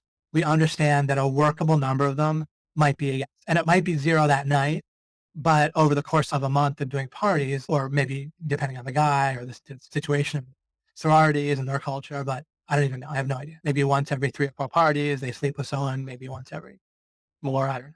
But that for you, a workable number is this imaginary frat guy. And so what you do is you talk to the girls and you communicate with them in a certain way. You don't probably communicate a vision so much as in your own way, though. In an analogous way, you are, right? One way or the other, you're acting with them, you're dancing with them, you're talking to them, you're showing interest, whatever it might be. You're letting them know that you're competent in some way that's important to them and their world and their culture, that's part of their sorting process for who they sleep with, right? Whatever that might be, I don't know. And you're interacting but you're behaving as if it's very plausible they're a yes, which is shaping your tone, your non-defensive. It's making you non-defensive in a certain way. It's making you usefully aggressive in a certain way. But again, in this illustration is not someone that's over the line in any way with aggressive, but you're coming across in a very useful way, confident and so forth, right? And you're mainly just putting yourself in certain categories where if they are a yes, those categories are going to actualize the yes. And so you just go ahead and start to tick off the categories. And that's your efficient way to figure out if they are an actual yes. They're plausibly a yes in your mind. You feel that they're very plausibly a yes. You feel the kind of vision, so to speak. And you feel a girl buying into that vision. You don't know if this particular girl will, but it's very plausible she will. So you just start to tick off the categories, right? Just Jordan Belfort, who's trying to build confidence in the product, himself and the company, right? And loop around. You do your grounding sequence, your original pitch, and then you get a sense of where the categories aren't quite there, right? From their feedback and from little probing things you do. And then you try to do more to get in those categories if you're not there. And by going straight after the categories that would end up actualizing the yes, you find out in a constructive, not over the line way, not overly aggressive way, whether the person is a yes, because you tick them off. And then if they're a yes, they'll hop into bed with you. And if they're not hopping into bed with you, it's pretty obvious, then they're not that original yes. And you're fine. It's all good because it's all very workable. You have a whole system. It all just works. I find this fascinating, not about the girls, but the application of it in all kinds of other areas of life. And again, that's just to illustrate it, but there's a way that kind of illustrates it in a particularly useful way for me. And I don't know for you guys, but just in case it's very useful for you, I went through it. Let's look at a different one. Here's a subset of a long-term relationship thing. There's a category that for me was very easy to get in a yes frame, to find and feel the yes frame. And again, the yes frame means you feel a vision or a circumstance or an interaction where the person will plausibly say yes, right? As long as you're in certain categories. For me, with parents of a girl that I was dating liking me, that was an easy thing for me to feel the yes. With Mike, this is more difficult for him, where he would feel like it was like more likely a no. And what happens in situations where you're trying to make a sale or convince someone something, whatever, it's kind of fabricated. Although for me, the useful reality was I was pre-med, right? Or on my way to being pre-med, doing fine and doing well in high school, on my way to becoming a doctor for the first 2 years of college. So your life experience is going to typically be where girls' parents are positively inclined to you at that point, right? And I came across as reasonably clean cut and so forth. Anyhow, by being in a yes frame properly, what flows from that's pretty simple. When it comes to a girl's parents, for me, I could explain to a guy how it works is you basically don't need to impress them, right? Like parents don't, again, this is plausible. There could be exceptions, but you have this plausible vision that you're coming from, remember. It doesn't mean there's 100% yeses as long as you get the category, but there's a certain way that you feel like the yes is very plausible and you operate. The girl parents are going to want to like the guy that their daughter is dating and be pleasant, at least be reasonably polite. They don't have to love them or beg their daughter to marry them, but they can at least be like reasonably positive toward them. Mike, he probably doesn't mind me using this as an example, I'll play on. But and I'm not saying anything really embarrassing that I know, but he would feel which I'm sure is normal for a lot of guys. Like he has to impress the parents. Like they start out as a no and he has to convince them to be a yes. And this is the red flag to look out for. The reason I use a specific example is this is when you can see that you're not doing this right. When you feel like you have to move someone from a no to a yes, or if you feel like sales involves moving someone from a no to a yes, or if you feel like solving a problem is like metaphorically a no to a yes, where the problem like is going to be difficult to solve and might not get solved really well. And you have to make all kinds of compromises and stuff to come to a partial solution. And that's just how it's going to be.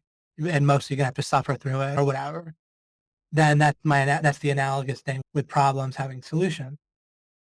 I come at problems in a different way and question different ways I'll get to. So when you feel like with impressing a girl's parents, if you're a guy and you're dating a girl, if you feel like you have to impress them, it's going to backfire on you, right? So you're going to feel defensive. You're going to feel like they probably don't like you to start with. That's going to inspire, just like with a sale. If you feel like someone's probably going to say no, then you're going to communicate that in subtle ways, right? And there's a difference also between checking off categories that you feel like your prospect, in this case, the girl's parents, are going to help you with intuitively, versus where you have to force yourself into certain categories where they're skeptical or against you. It's an extreme example. When I met Olya, who I'm married to, she was in Russia, but she was living there at the time. She grew up there. She was 27. I was 31. So we chatted. We met each other online. We talked for several weeks online. I scheduled a trip out there. And at that point, I was quite certain it would work. I also had a yes frame with a long-term relationship. I understood how that worked too, where basically there's a certain point you can get or a certain vision that someone can buy into where as long as you uphold what's important to the person, and so you figure out what that is and see if you can do that like long term. But as long as you can not do things that are really important for them, for you not to do, and as long as you can do things like getting them raspberry tarts or whatever that are important to them consistently, then that's it. Then you're easily going to maintain a long-term relationship.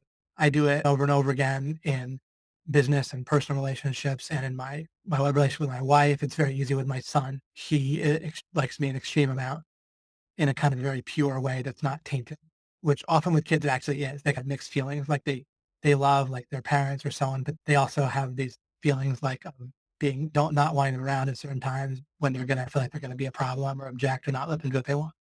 But anyhow, so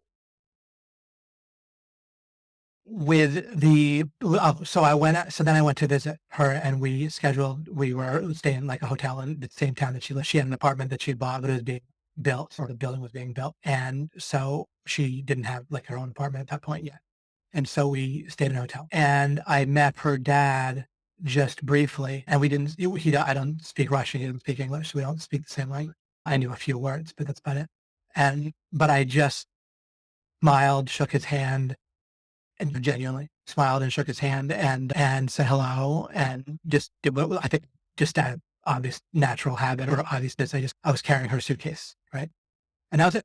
Nothing else. And he'd never liked a guy before that she dated, according to her, but I had no reason why she'd be lying in particular. And then but he liked me a lot.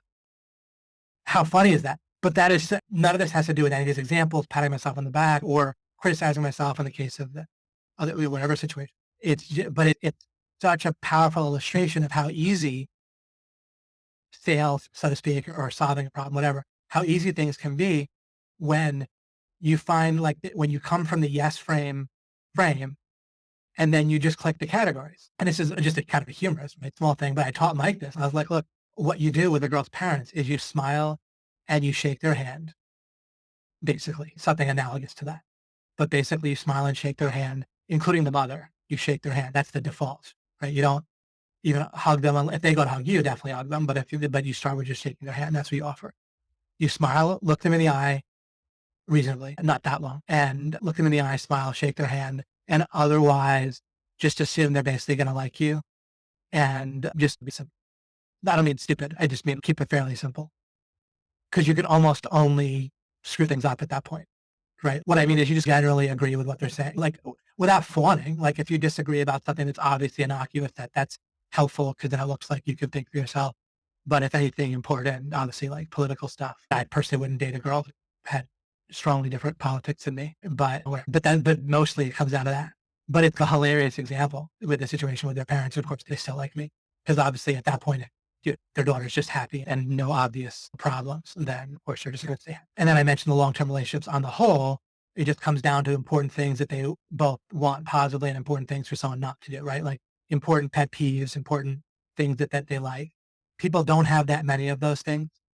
And they're going to be fairly obvious about what those things are if you don't project, if you don't assume that just because you like something or don't like something, or if you let your own sense of importance get in the way, that's massive. That's typically what totally screws people up with long-term relationships is somebody will be screaming from the top of their lungs, metaphorically speaking, that something's important for that to them. Either something important to not do or something important to do.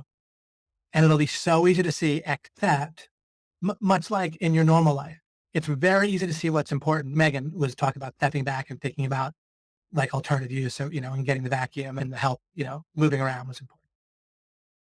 It's very easy to see impact, not perfectly, but like there's like kind of major things with importance that are really easy to see if you just step back and do it.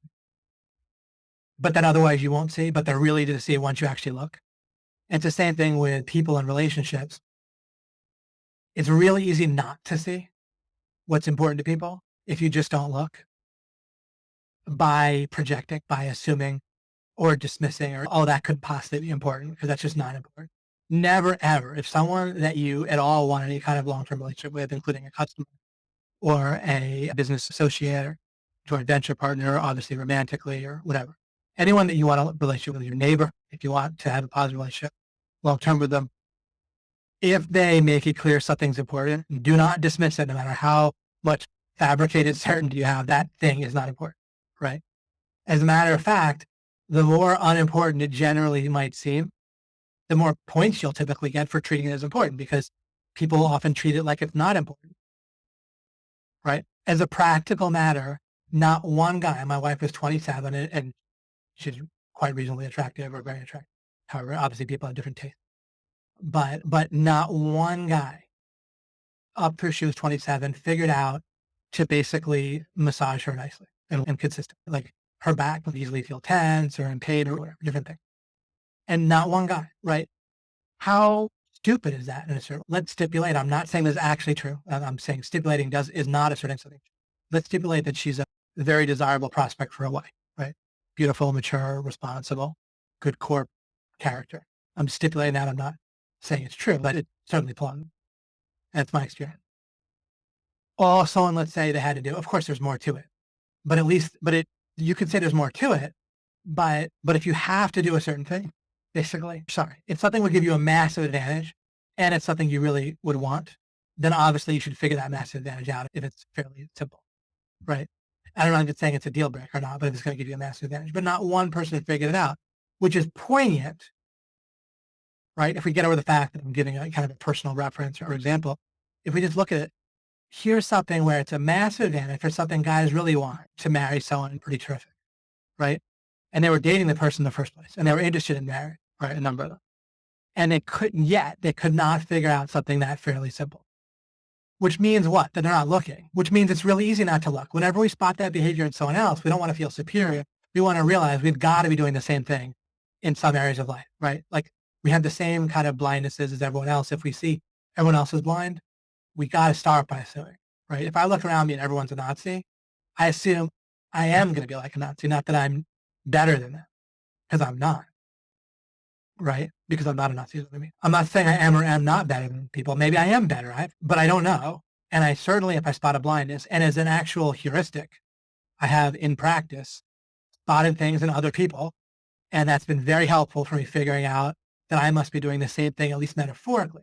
There's plenty of things we spot where we're doing something very right and other people are doing something very wrong, like the massage thing or the thing with the getting parents to like you by just looking in the eye, smile, shake their hand. Otherwise, don't make waves or try to impress them. Just naturally impress them when it comes up. There's things I do right, other people do wrong. But what I do is I use those things and I say, that thing that other people are doing wrong, I'm sure I'm doing wrong in analogous ways, other ways. Right? Or if there's just a problem I'm trying to solve, I'm trying to figure something out, right? Let's say I'm trying to become that frat boy who can get a girl to just sleep with them one night. I'm not, but if I was, then I might look to where I'm good at something, like with the getting parents to be happy with me, right? That are the girl I'm dating, and see people that are not good at that and what they're doing wrong, and think maybe I'm doing the same thing wrong with what I am trying, with what I'm trying to figure, with what I'm not so good. Okay, I'll wind things up fairly soon here, but let me talk about the questions have answers thing. This was a massive thing that occurred to me and got integrated, like in like hard and fast, or like there's a moment in time when this switched for me, and it was very powerful. And I've never really attempted to communicate it very well before because I didn't know how. But because if I didn't know how to explain it in this way, just saying it would sound trite and be misinterpreted, and people would wonder what I assumed by what the heck could I be? Why was this such a powerful thing for me? So it was both a powerful moment that really had a significant shift, and it was a really actually powerful and useful shift. Okay, that I'm about to explain. The way that I characterized it with words is humorously trivial, right? But the real meaning behind it is extremely powerful. And it happened like when I was 16. So I have a lot of time to have observed it being powerful, and it's unbelievably powerful. So I'll try to do it justice in a little while, and then we can continue or ask questions, or I'll think of some more things in future ways. So I realized I'm going to characterize in the funny, humorously trivial way first. You might not get the joke until you realize how important idea it is. But I realized that questions have answers. But we have a whole culture utterly based. Everything about culture, in essence, is based on the opposite idea, especially if we understand that this is very related to some things can be actually known in a real way where every single person, regardless of their belief system, regardless of their experiences or their biases, can understand it to be true. Kind of like 3 + 4 = 7 is an example of that. Whatever the culture, if someone might clap their hands over their ears and not want to listen to how that works, someone could just not think about it. But at some point, no matter what someone's belief system is or religion or whatever, they could theoretically get the idea that 3 + 4 = 7. What we have, though, is like culture itself and everything about what offends people and all this stuff is all based on the idea that we can't know what's true. And instead, we have to settle like ideological disputes by things like who gets more offended, who's more hurt, right? When Obama got elected, I was appalled at my aunt, my mom's sister, who supported him. And I made an analogy to supporting Obama and being a serial child molester. And that, to me, that's like a mundane thing to say. And also obviously true. What happened with her is she went to pieces. It was very, very upsetting for her. And what's interesting is how it was dealt with is the idea of whether it was correct or true or not, right? And maybe it was totally false, but what was interesting is there's no sense of talking about whether it was true or false, or a method by which to examine whether it was true or false, in order to just simply show me that I was wrong. That never occurred to her or other members of my family. It was literally not on their screen. So in other words, the idea that questions have answers, right? There's a question: is supporting Obama practically and morally similar to being a serial ongoing child? That's a question. And what's interesting is if you pose that question out there in culture, people will demonstrate to you through their actions in most cases, or many cases, that they do not think that questions have answers because they will skip over that possibility and go straight to who's offended. If questions kind of answers, it wouldn't be relevant about offensiveness regarding something like that, because I was making like a potentially factual statement, like a measurable statement, that the practical effect and the morality of doing those two actions is identical. That can be examined. It's very easy to do. It would be like examining if someone said lighting children on fire for fun, like pouring gasoline on them and lighting a match, is morally and practically similar to molesting them. Someone might say actually molesting is probably lesser than actually lighting them fully on fire. But you could talk about it. You could talk about the impact. Or we could say, yeah, it's horrible. I didn't put it this term. I would just say it's worse to light them on fire, but they're both horrendous, right? We might, in one sense, the difference is non-trivial. In another sense, it's trivial in the sense that they're both so off the charts horrible that we wouldn't consider either one, right?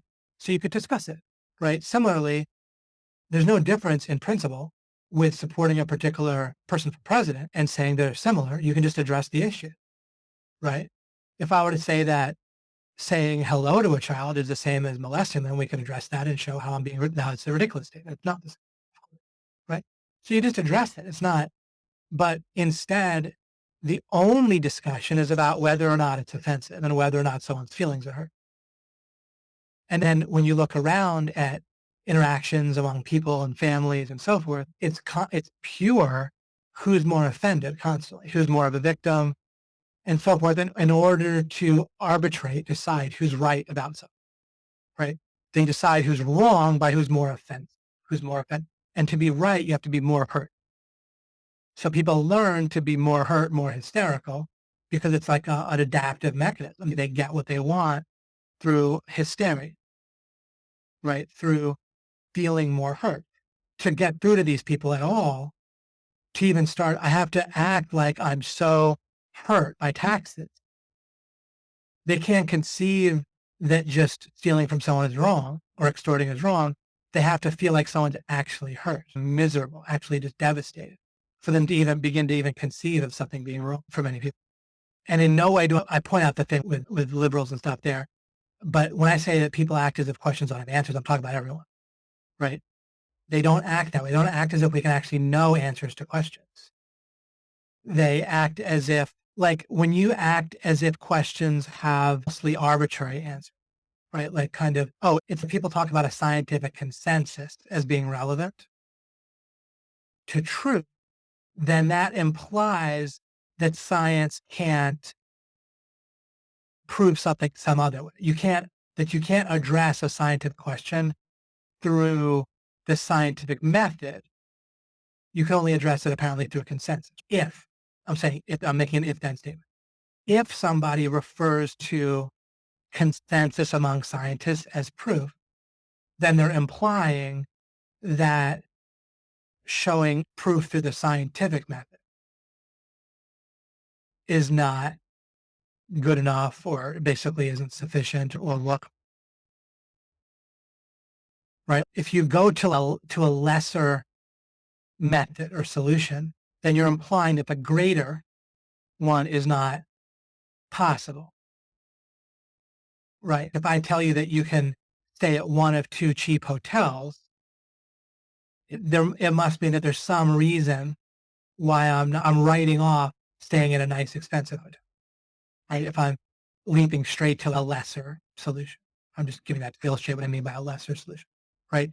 If you use a lesser solution, you're implying that the greater solution does not exist. It couldn't possibly exist. Or, of course, someone could say, well, I'm not saying it doesn't exist, but it's so difficult to get to.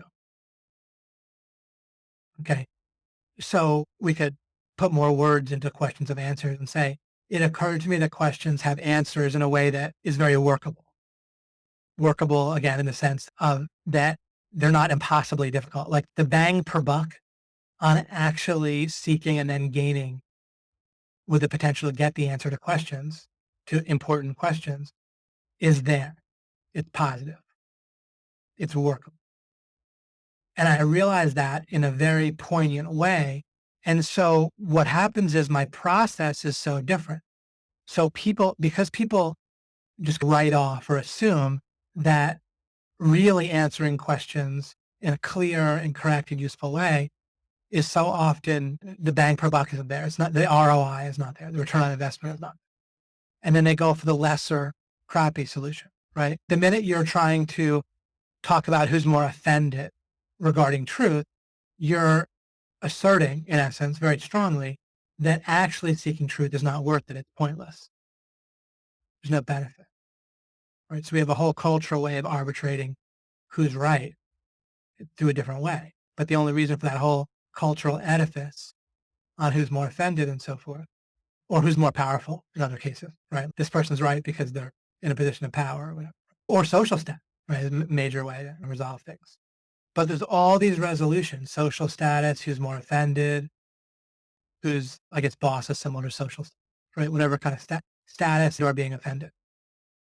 None of those would be relevant if we could simply come to truth with a reasonable return on investment, right? With a reasonable amount of effort and thinking, relative to the return of figuring it out properly.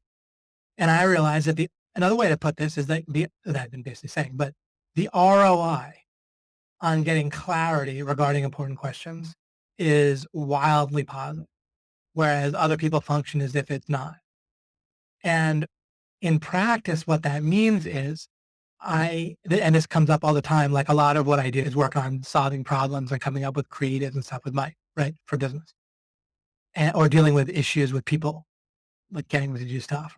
Right. And what I'll do is I will point out things that seem to be not in favor of the conclusion we want, or I'll be like, there's this problem, or I don't see this person doing this very easily, or this person doesn't want to do that, or let's say we want a person to do something or we want a result. And so I'll say, they've screwed that up every single time we've asked. It's never, I can say that because the return on investment of actually getting the question right, the return on investment of seeking to get it right is wildly positive in my worldview and my experience and my paradigm, which means that the effort it takes to get clarity, which includes acknowledging reality, which can sound negative, but reality is just reality, right? If someone has never done something successfully in many tries, then I want to acknowledge that because I would need to find a solution that works with that to get the result that we need somehow.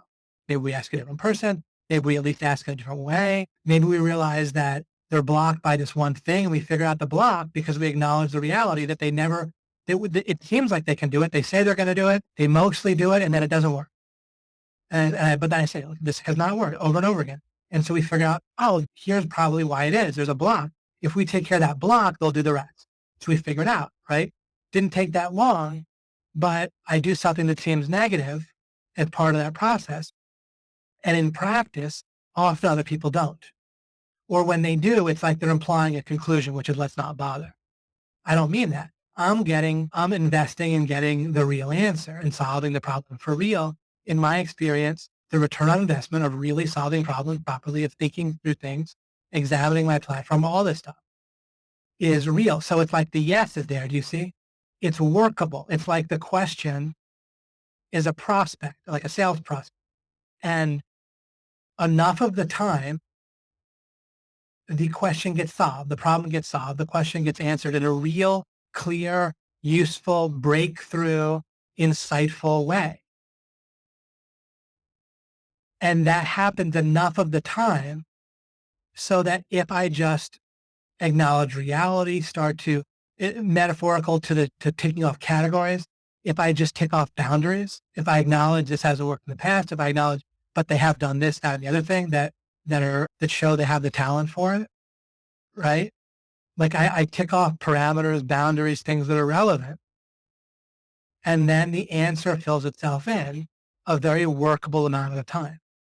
And when it comes to questions having answers, it's a lot of the time. It's not like sales where it might be workable to make 2% of sales or 5 or 10 or whatever, depending on the situation. With answering questions and solving problems, it's a very high percentage of the time that I find it very likely that questions will get really answered, that we can really figure out what's correct. Right? Similarly, I'm not afraid of the idea of eliminating taxation. People say, how are we going to do this? How are we going to pay for that? I think there's answers to those things. And I think that if we start by what we know is correct, then the answers will fill themselves in. When people say, how are we going to build roads if we don't have taxation? What are they doing? They're acting as if it's a no. Do you see it the same as going into a sale, assuming that there's a no? I think there's a workable solution that will come up to how to build roads without extorting people. Just like I think the cotton can be picked, right? Like the crop, cotton can be picked without slavery, obviously. And people really thought that it couldn't. That's their massive objection, right? How our economy is going to collapse. There's no way to get the cotton picked, blah, blah, blah. And then it turns out that lo and behold, it can be, right? So again, I think the problems have solutions, questions have answers, the return on investment in getting solutions, including examining platforms. I think that examining platforms, thinking quote unquote deeply, has a return on investment, right? It's similar. If I just keep on carving out what I know, right? If I absolutely know something, then I want that to be part, I want to work within that, not outside of it, right? If it looks like it's easy to build roads, if we extort people, but I know extortion's wrong, and I know extortion and government can't make something moral just by waving a magic wand, then I cross that off and I operate within the boundaries of what I know the solution has to be within not extorting people. Can't be within extorting people because that obviously is wrong. So the solution, I believe there is a solution, but people practically speaking don't. They demand the solution first. But after you start to, if someone's a yes, after you start to tick off categories, not before, you think, but the return on investment of understanding it's plausible or workable that they're a yes, and then just going ahead with getting the categories right for the sale, that is what works. That's efficient. The return on investment is great. Similarly, if you are looking to figure out like which business opportunity to focus on, you do the same exact thing. You tick off the categories to make it work. You figure that it's a workable return on investment to act as if it may well work, and you operate as if it'll work, just like you're trying to make a sale to a prospect. You do the things necessary. What are the categories that make a business venture work? Whether it's affiliate marketing, like Carolus asked last time, right? Affiliate marketing, e-commerce, SEO, consulting, right? Megan has a different one altogether, so providing a service, a business service, right? What are the categories? Product. This is why the categories are so important. Product, big, simple, right? Products, service product, conversion, right? Decision, and traffic, leads, relationships. So those are the three categories. You just start to tick them off, right? And you will find out whether it's a good business opportunity for you, whether it's a yes for you. But you can only do that by going after, identifying and going after the categories and getting them in place. Once you get the categories in place, if they're a no, then that's how you figure out they're a no. And it's actually quick. It's much more efficient than meandering around, plodding around, assuming it's a no so you don't get your feelings hurt, or so you can give up much faster, cut your losses much faster, so to speak. It does not work well at all. Instead, you bring this frame to whatever it is, problem solving, making relationships work, getting someone to do a task successfully, obviously making a sale, coming up with answers to questions, all of it. I don't know every detail of how to save the world, but again, I think that the return on investment of working on it is positive. And you keep making progress and taking off categories that I need, and then I'll find out already. But through logic, I understand that it's very plausible. Oh, okay. Great. Thanks for clearing that up for Janine's question. All right. We're pretty long here, so I might need to just wrap things up real quick here. I might take questions next time on this, give you guys a week to think about it yourself and apply it yourself. And then we'll talk next time. I can bring people on live and so forth. Megan says, I also saw a huge shift when I stopped offering what I wanted people to buy and instead listened carefully to what someone wanted. Oh, great. And after one of my rants on that, right, I kept on harping on that. Oh, like people will misdiagnose themselves. This, what I talked about in this webinar, is such a great way of understanding what's going wrong with sales with people in all kinds of ways, or making a business opportunity work in general. Instead, they'll come up with things like, oh, I have trouble asking for the money, or I have trouble closing.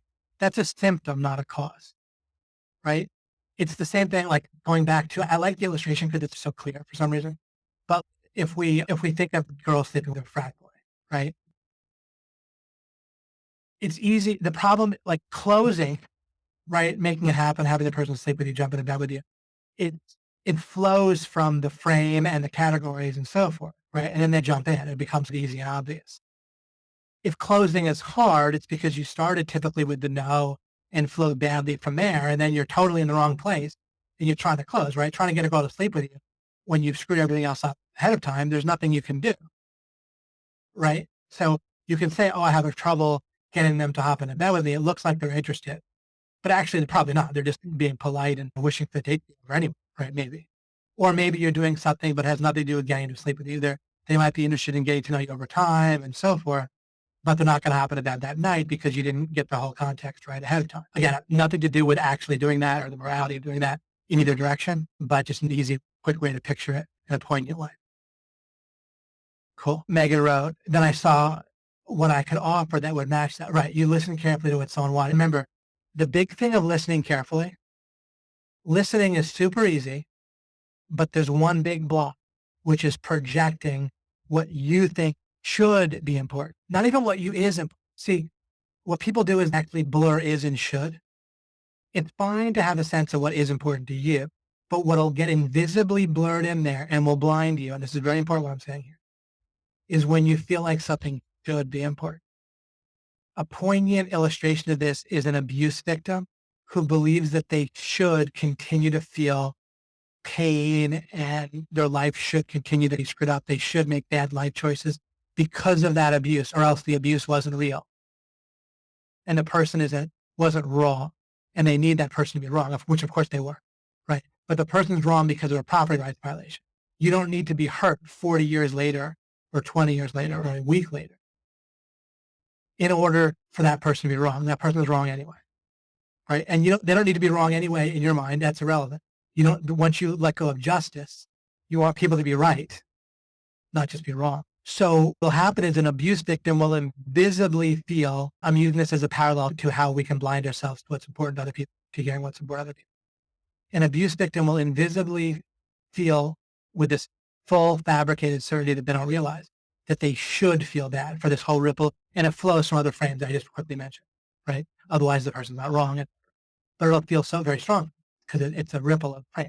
That will prevent them from not being hurt and from not making bad life choices and all the bad life choices that flow from perpetuating yourself as a victim. You are a victim if you've been abused, but you don't, of course, need to perpetuate more problems, more pain and more bad life choices, right? People say you shouldn't make yourself a victim. No, that it's better. The ideal way is you are a victim, you were violated, but if you have the frame of you don't need justice, you don't need justice in and of itself is a nonsense concept. There's no use to it. There's no benefit to justice. The only benefit to justice is as a Band-Aid in society.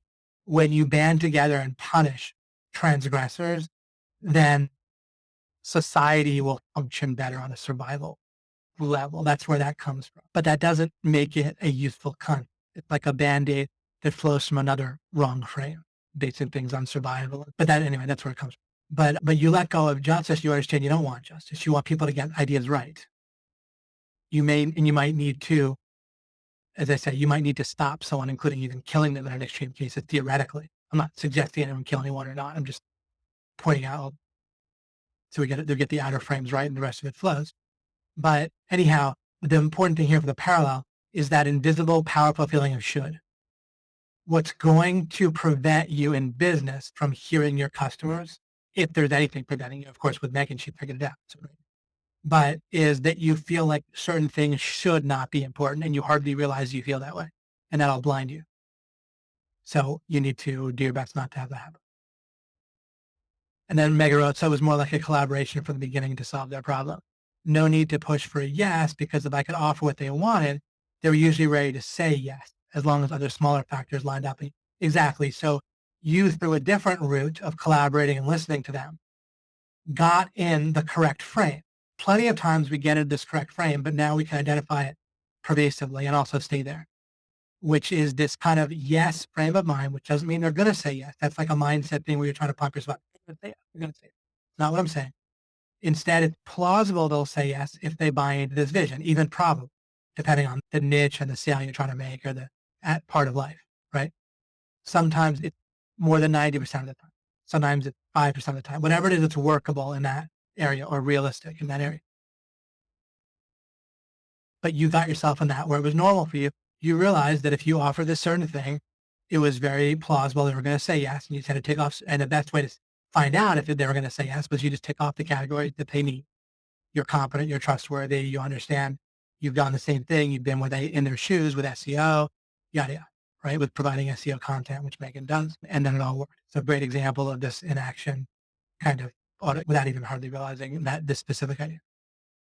Okay, great. Wonderful. I think for a first time, like for an initial go, I explained this well. I'm not saying I know that you guys got it or everyone got it or there's not some misconceptions, but I'm satisfied with things at this point. is an initial explanation to set you up for this week. And then we'll talk next webinar, which will probably be next week. And it's a potentially good question, Michael. I'll take a look at some of these over this course this week and look to address them on next webinar. I think I'll particularly do my best. Sometimes I figure something out and I need to share, want to share with you guys, and you guys want to hear it. But I'll do my best not to figure anything really cool out between now and next week, and really try to wrap up any kind of questions and address this next week. Lawrence says, I see what all the fuss was about. The implications of this are huge. More David Mills goal. Wonderful. I'm glad it started to click and you started to see the ripples and why this is such a big deal. David said, this is great stuff. I have to go. Thanks, David. Look forward to watching it. You're very welcome, Dave. All right.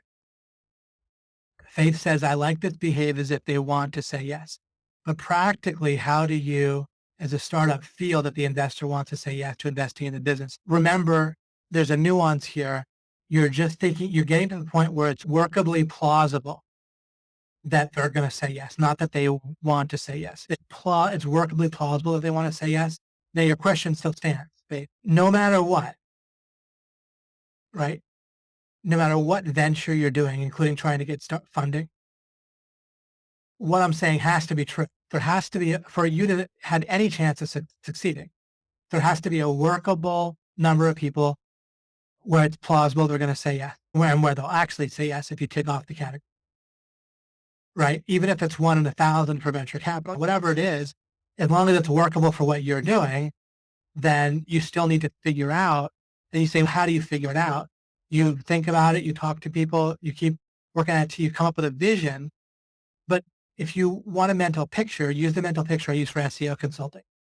The mental picture I gave that's the least plausible for SEO consulting is, okay, there's people with an advertising budget. They want to give it to someone where they understand generally how it all works in a way that clicks for them, where they feel like that's enough of understanding. I get that you're going to do a combination of Facebook ads, Google SEO, and YouTube ads, for example, right? And I'm giving it, and we have an advertising budget anyway, and I want to give that over to you, and you're going to turn that into leads for me. I'm willing to give that a try for a few months. That vision is an example of a vision, and you want to come up with, if you stare at that example and it's like looking at a sales letter template and adjusting the words for your niche. Look at that as a template and then try to get different wording, but something similar for what you're saying, investing in a business as a startup. But it's the same structure. It's like looking at a sales letter, just changing the words. Or the thing I talked about with an affiliate, where they want to say yes to a vision of, remember, not all of them, but enough of them, a workable number want to say yes to a certain vision, right? Where they are able to do something that they're going to be able to do. Because there's things that potential affiliates can't do that we might think they can do. We might think that they can come up from scratch with a video that gets people to opt in and get excited about buying OMG, but they might go to do that and find that's too hard for them. So we need to come up with a vision where they don't have to do something that difficult for themselves. But then we come up with a vision of that they can plug into with doing a promotion I talked about. So use what I just said as a template, and then we'll go over. All right, theory crafting is like if you're making a character in a role-playing game. If you're playing Dungeons and Dragons together, and there's a bunch of instruction books, and there's a whole different types of classes. You can pick a wizard, or you can multi-class and be a wizard warrior, or you can be a wizard cleric, or whatever. And you're talking back and forth, and Mike and I are talking about what's a good class combination and equipment to use and spells to pick. That's theory crafting. If we're thinking, do we want to do live webinars for promotion, or do we want to have them be recorded? Do we want to record elements and put them together, or do we want to record a whole live one? Do we want to combine that with Facebook ads or not? Do we want to have a Facebook post where people post and have engagement in there and use that as part, or not? What are the pros and cons? That's all theory crafting. Okay, super. Glad you liked it, Jan. Excellent. You're very welcome, Carlos. You're very welcome, Jennifer. Thanks again for your question that sparked everything last time, Carl. Oh, I had the idea of the yes to some degree, but it really helped me see it even more broadly with your question. Mahai asked if I start talking about vision and then tick the boxes, or start ticking boxes from the start. I start talking about vision first and then tick the boxes, or I integrate them. If you had to pin me down for an order, if you have to choose, then start with the vision. So basically you prioritize the vision, because the vision has to resonate, and then they want to believe. They want you to be in those categories, right? Say somebody comes to you and gives you a vision that really sounds great to you as a business owner. where you're going to give them a certain advertising budget and they're going to turn that into good leads for you. You want that to be true, right? You also don't want to be naive and stupid, right? You don't want to believe it in the face in a stupid way. So you also don't want to be naive, which is important. You want to keep that in mind when you talk to people. They don't want to be naive. So they need to feel smart, which means they need to have enough justification that they can imagine themselves going to a partner even if they don't have one, right? Or telling a spouse, even if the spouse doesn't work with them, but they're just talking later. You need to give them enough ammunition to either actually talk with someone else or theoretically talk with someone else and come across as like they're making a smart decision to the other person. That's important to a lot of people, right? But the vision gets them where they at least want to believe it. But they need categories. One of the categories is I just gave you one, right? A new one, potentially. I might have referred to it at some point in the past, but a new category that you guys can have in your mind as well is they need to actually or theoretically in their mind list their reasons for buying from you in particular, buying the product in the first place, and then for you in particular, the price in particular. Talk to someone else actually or theoretically and sound like they're making a fine decision. They don't have to sound like brilliant or that they're making the best decision ever, but the other person should say, yeah, that's a good decision. Right? If you don't give them ammunition for that, and that's part of what I do with Mike sometimes. We talk about, let's say this to an affiliate. Part of it is giving Mike ammunition or to give the affiliate ammunition to feel smart for themselves. Right? So you want to give your prospect ammunition to feel smart about their decision. That's part of it. Okay, excellent, guys. I will end the webinar here. You do as much vision as you need to communicate the vision. I don't think in terms of percentages. I think about I need to communicate the vision or I'm dead in the water. Never gone anywhere. And then you need to tick the boxes. So you do whatever it takes to do both. And that's that. So once you need to do whatever it takes for both, you no longer need to ask the question of percentages. I'm glad you asked it. So good question. I'm not criticizing you asking the question. I'm just answering it by saying you do whatever it takes for both. 100%. Awesome. Have a great week, guys. Put some effort into this if you would. And I'd love to have a discussion about it, even for my own benefit too. I'm working on this for myself. So I recently discovered this with this level of clarity. You're going to see ways that you've already been doing this, and you're going to probably see ways that you haven't in other areas. And just like me, and I want to understand this better myself. So I'm looking forward to collaborating with you guys. And I'm also looking forward to the archetype of collaborating a bit more with webinars with you guys. So good. And remember, we're heading into OMG Live, so we'll do some in-person collaboration there as well. Hope to see you all there. Excellent, guys. Thank you. I appreciate that, Brian. You can see now why my ex-girlfriend got together with me. That's terrific. I love it, Brian. That's great. All right. Take care. I'm glad we got that comment in before the webinar.